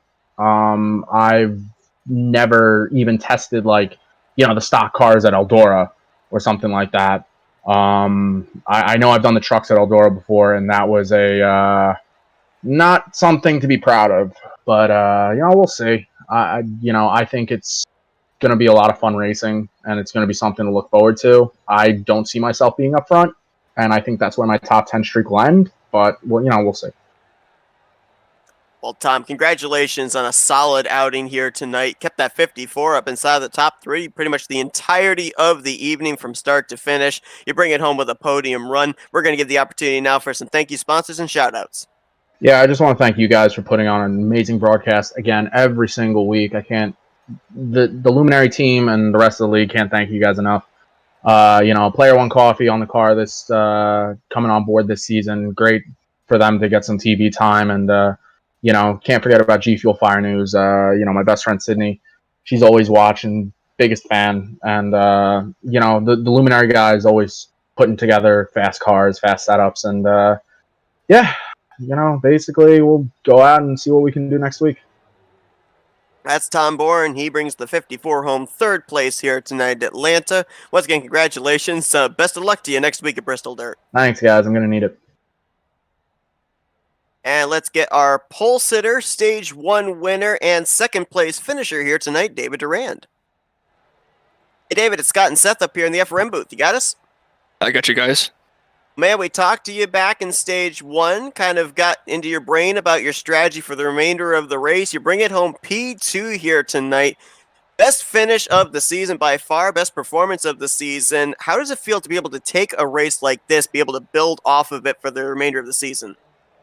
Well, it helps our team out tremendously, and helps myself out as well, because we had a really fast DuPont Chevrolet tonight. Speeding penalty on the second stage really kind of cost me that win right there. But as a performance stand wise, yes, I agree. This is my best performance of the year. I'm really flattered, but I wanted that W so bad. But saving fuel was more important right there at the end. I tell you what, man, what a great night so far. You've really worked yourself off. You really put a lot of work into qualifying that car right up the front of the field. You ran that alternate tire strategy. Was there any question marks when that late race caution come out? How are you feeling about the fuel scenario? How are you feeling about the tire scenario? You clearly, we were expecting you to be dead in terms of tire strategy. You outperformed both of our expectations, man. That's for sure. Yeah, that last caution, I'm glad that came out, and it kind of changed our strategy a little bit, because we were thinking about taking that last 40 laps and cutting it in half, but we told ourselves if we can try to find a way to save fuel, because we knew the people up front were going to run faster and burn more fuel up. So we were just hanging in the weeds, hoping someone else runs out of fuel, or maybe another late race caution, which we don't get many of those, and one happened tonight. So because we were during that green flag run, we weren't catching up Tom that much. We were getting a tenth or two a lap, but nowhere near what we were expecting. So that caution really helped us out right there. Otherwise, we'd probably be 6th or 7th right there. So this helps out this performance. I mean, David, we had already documented, 2 top 10s coming into tonight, this being your first top 5 finish of the season. Like I said, able to build off of this heading into the upcoming weeks. However, next week, we're going to a track that's going to be a little bit of a curveball for drivers. We're going to the dirt-covered Bristol Motor Speedway. So what's the mindset going into that? How much testing have you done at that track, and what's your expectations going into that short track race? Expectations in that race is probably going to be a lot of bumping and banging, so kind of what we expect out of typical Bristol. But this being on dirt, it's going to be really very, very challenging, because not many of us run on dirt. I haven't had much experience on dirt, so there'll be a lot of testing this week on how to get that car set up for that track. So it should be really interesting, but it'll be fun at the same time. So we're looking forward to that. By the sounds of that, you're really, really excited for something different. How good is it to see NASCAR returning to dirt tracks, and not only this season, but Bristol really says, hey, we're open to trying new things. Do you expect to see more dirt tracks next season as well? It's a possibility. I wouldn't mind it whatsoever. I think some people run better on dirt than asphalt, because there are a lot of good dirt drivers out there. So especially for the Cup Series, I think it's kind of cool to see something new, especially for stock cars compared to like World of Outlaws or something like that. So should be interesting to see how that unfolds this next week. But yeah, there'll definitely be a lot of testing at this track in a couple of days. Well, David, a lot of firsts for you here tonight. First pole, first stage win, and first top 5 on the season. Congratulations. As Scott said, it was a lot of fun to watch somebody kind of go outside the box in terms of strategy and see it work out at the end, bringing you home P2. We're going to give you the opportunity now to do some thank you sponsors and shout-outs. Just thank to Waffle Motorsports. Thank to our team believing in us. We feel like we got our cars are getting a lot faster and a lot better. So hopefully to keep getting results in. But I'd like to thank them, thank Dylan, thank Tristan, my brother, and Blaine. So That's it, guys. Thank you very much for having me. That's David Duran, brings it home second place here tonight at Atlanta Motor Speedway. And now we go down to Victory Lane. First time, multi-time winner on the season. That's going to be Jeremy Bushi. Hey, Jeremy, it's Scott and Seth up here in the FRM booth. You got us? Yes, sir. I got you. Man, when you were coming around there for 2 to go and we saw that in a caution possibly coming out, you had this thing in hand. I was reading off all the stuff that happened to you in this race, and I felt like I was reading a 200-page novel. I mean, you never gave up. You kept yourself in the running. You took some waiver rounds. You got some lucky dogs. You had some speeding penalties. I mean, how in the world, with a race as long as this, do you keep yourself mentally focused to get yourself back up there, leading this race on the white flag lap and coming around to take the checkers? I didn't. I didn't stay focused at all. There was probably a good 50 laps of this race where I was just zoning out doing laps, and we ended up getting a caution and had an extra set on the rack still. I don't know if everybody had a set there, but we had a set. It ended up playing out in our favor. We had an EOL for exiting a closed pit, and because of the EOL, I decided to come back down and top off. Otherwise, I wouldn't have even thought about doing it. But real quick, I got to make an apology to Brandon King, Braden Carroll, Massey, I apologize if I butchered that, and then Nick King. I just went back and looked at a wreck on 65, and that was totally my fault. I ended up clipping the 47, and I just want to apologize to all those guys just right off the jump. That's more important than this interview. Yeah, I can get down with that, man. That's it. We were talking about it in the booth tonight. It's league races. They're about making friends, and they're about looking after everyone, because when you need that side by side pass, you may have to go 3 wide sometimes to get through some lap traffic at points. All of those sorts of things. How important is it to keep the guys around you on your side, even if they are on different teams? Well, you don't even really need them on your side, but you definitely don't want somebody having a grudge against you.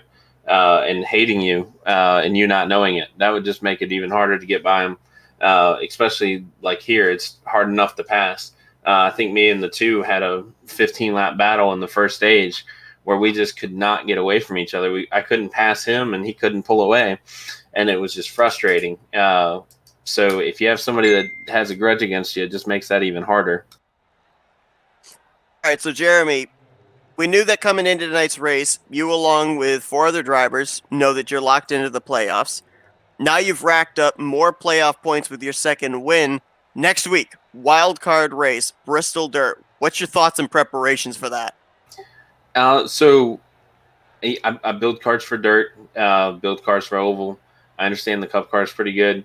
I'm hoping that we can have a fast car and just blaze around that track. But that is just a hope and a whim.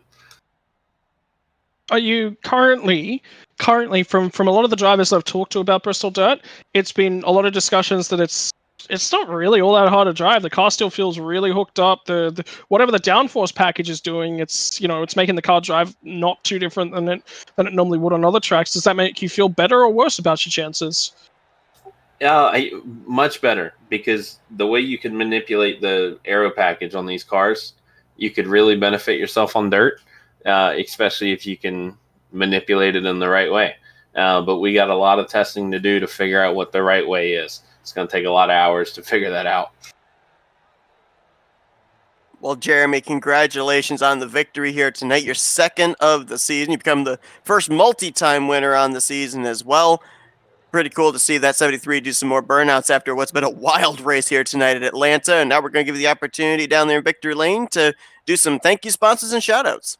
All right. Well, again, an apology to all the guys that got caught up on lap 65. And then on top of that, a thank you to Brian Syberry, my teammate. He ended up getting caught up in a wreck about halfway through the race. Feel bad for him. He had a faster car than me, especially in practice. Over the long run, he was popping me by about a tenth a lap on the long run. But other than that, just want to do a shout out to Sim Racing Development, SRDsetups.com. That community over there is just great. Not a bad person in the bunch. And they enjoy helping you whenever you have a question for them. But other than that, it's just another night. As Jeremy Bushi, the checkered flag, flies over the hood of his Toyota here tonight at Atlanta Motor Speedway for his second win on the season. Congratulations there, Jeremy. Go enjoy your win, and we look forward to seeing you and the rest of the field when you guys take to Bristol Dirt next week. Thank you, buddy. You guys have a great night. Well, Seth, Scott, what we a champion's talked about mindset. it. What Yeah, a champion's exactly. mindset. He's looking to buy friends, not just buy friends. He's just looking to be a nice guy to everyone. And look at the way that he talks about the guys that are doing his setups as well. You know, he's constantly, and this is it. Champions surround themselves with the right people. And how do they do that? They do that by working with other people. They do that by going, look, man, I'm in the wrong sometimes. I'm not always going to be right. Jeremy Bushi, perfect example of that, man. And look, if I'm actually really, really happy to see him win tonight. For me, that's what I want to see in a champion. Absolutely, and there's drivers. An incident takes place early on in the race. They go to victory lane. It's like they completely forget that something like that has happened. They're focused on the fact that they won the race. The fact that the first thing in his interview that he wanted to address was that incident all the way back there on lap 65. I mean, that's 150 laps from the checkered flag, folks. That he had that on his mind the entirety of the race. And to your point, that's what sets a champion apart from everybody else. Yeah, and it's something else that you just mentioned as well, that he's had it on his mind. He still drove his race. He still drove his race and drove it to victory lane with that on his mind. And that's not an easy thing to do. Sometimes you tilt out of that. You get out of your groove. You're not running so great, But he's managed to do that and do it successfully. So all power to him, man. What a great victory tonight. He definitely deserves it. We talked about how Atlanta was going to definitely play a factor into tonight's race with the oldest surface these drivers have been on since they took the green flag to start this second season of the Clutch Drop Cup Series. Little did we know it was going to play this much of a factor. We had pit strategy. We had pit road speeding penalties come into play. We had old tires against new tires. We had that big wreck back in stage 2. I mean, a little bit of everything. Atlanta certainly did not disappoint. No, it didn't disappoint, and it was such an exciting race. The one thing I said was, hey, look, can you get me an exciting race for my birthday? That'd be a really, really good thing. I think I got that. Yeah, I don't think I have to bring that back for a refund. I think you get to keep that one. But what a great race here tonight at Atlanta. Again, as we said, next week, these drivers going to be taking to the very the very tricky half mile of Bristol Motor Speedway. But, oh yeah, it's a dirt surface that these drivers are going to be slipping and sliding around. So that is another track that is certainly going to be an X factor in playing its part into this season. Can't wait to see what the fallout is going to be from that one. But Jeremy Bushi celebrates tonight in victory lane at Atlanta, picking up win number 2 on the season here for the Clutch Drop Cup Series. Scott, appreciate you joining me in the booth tonight. Yeah, no worries, man. Look, appreciate me joining in the booth. You would have had to have paid me not to come and broadcast tonight. I had so much fun, man. What a great race. Absolutely. A great race entirety of the way from start to finish. Thanks to everybody that tuned in tonight to watch. We hope you guys enjoyed our coverage. And for one final time for Scott Rankin, I'm Seth Cole. Enjoy the rest of your Sunday evening as you've been watching another broadcast courtesy of the Flatout Racing Network. This broadcast is the copyrighted work of Flatout Racing Network and may not be rebroadcast, retranslated, or used in any form without the express written consent of Flatout Racing Network and iRacing.com Motorsports Simulations. Flatout Racing Network would like to thank you for your support, and we hope you enjoyed tonight's broadcast.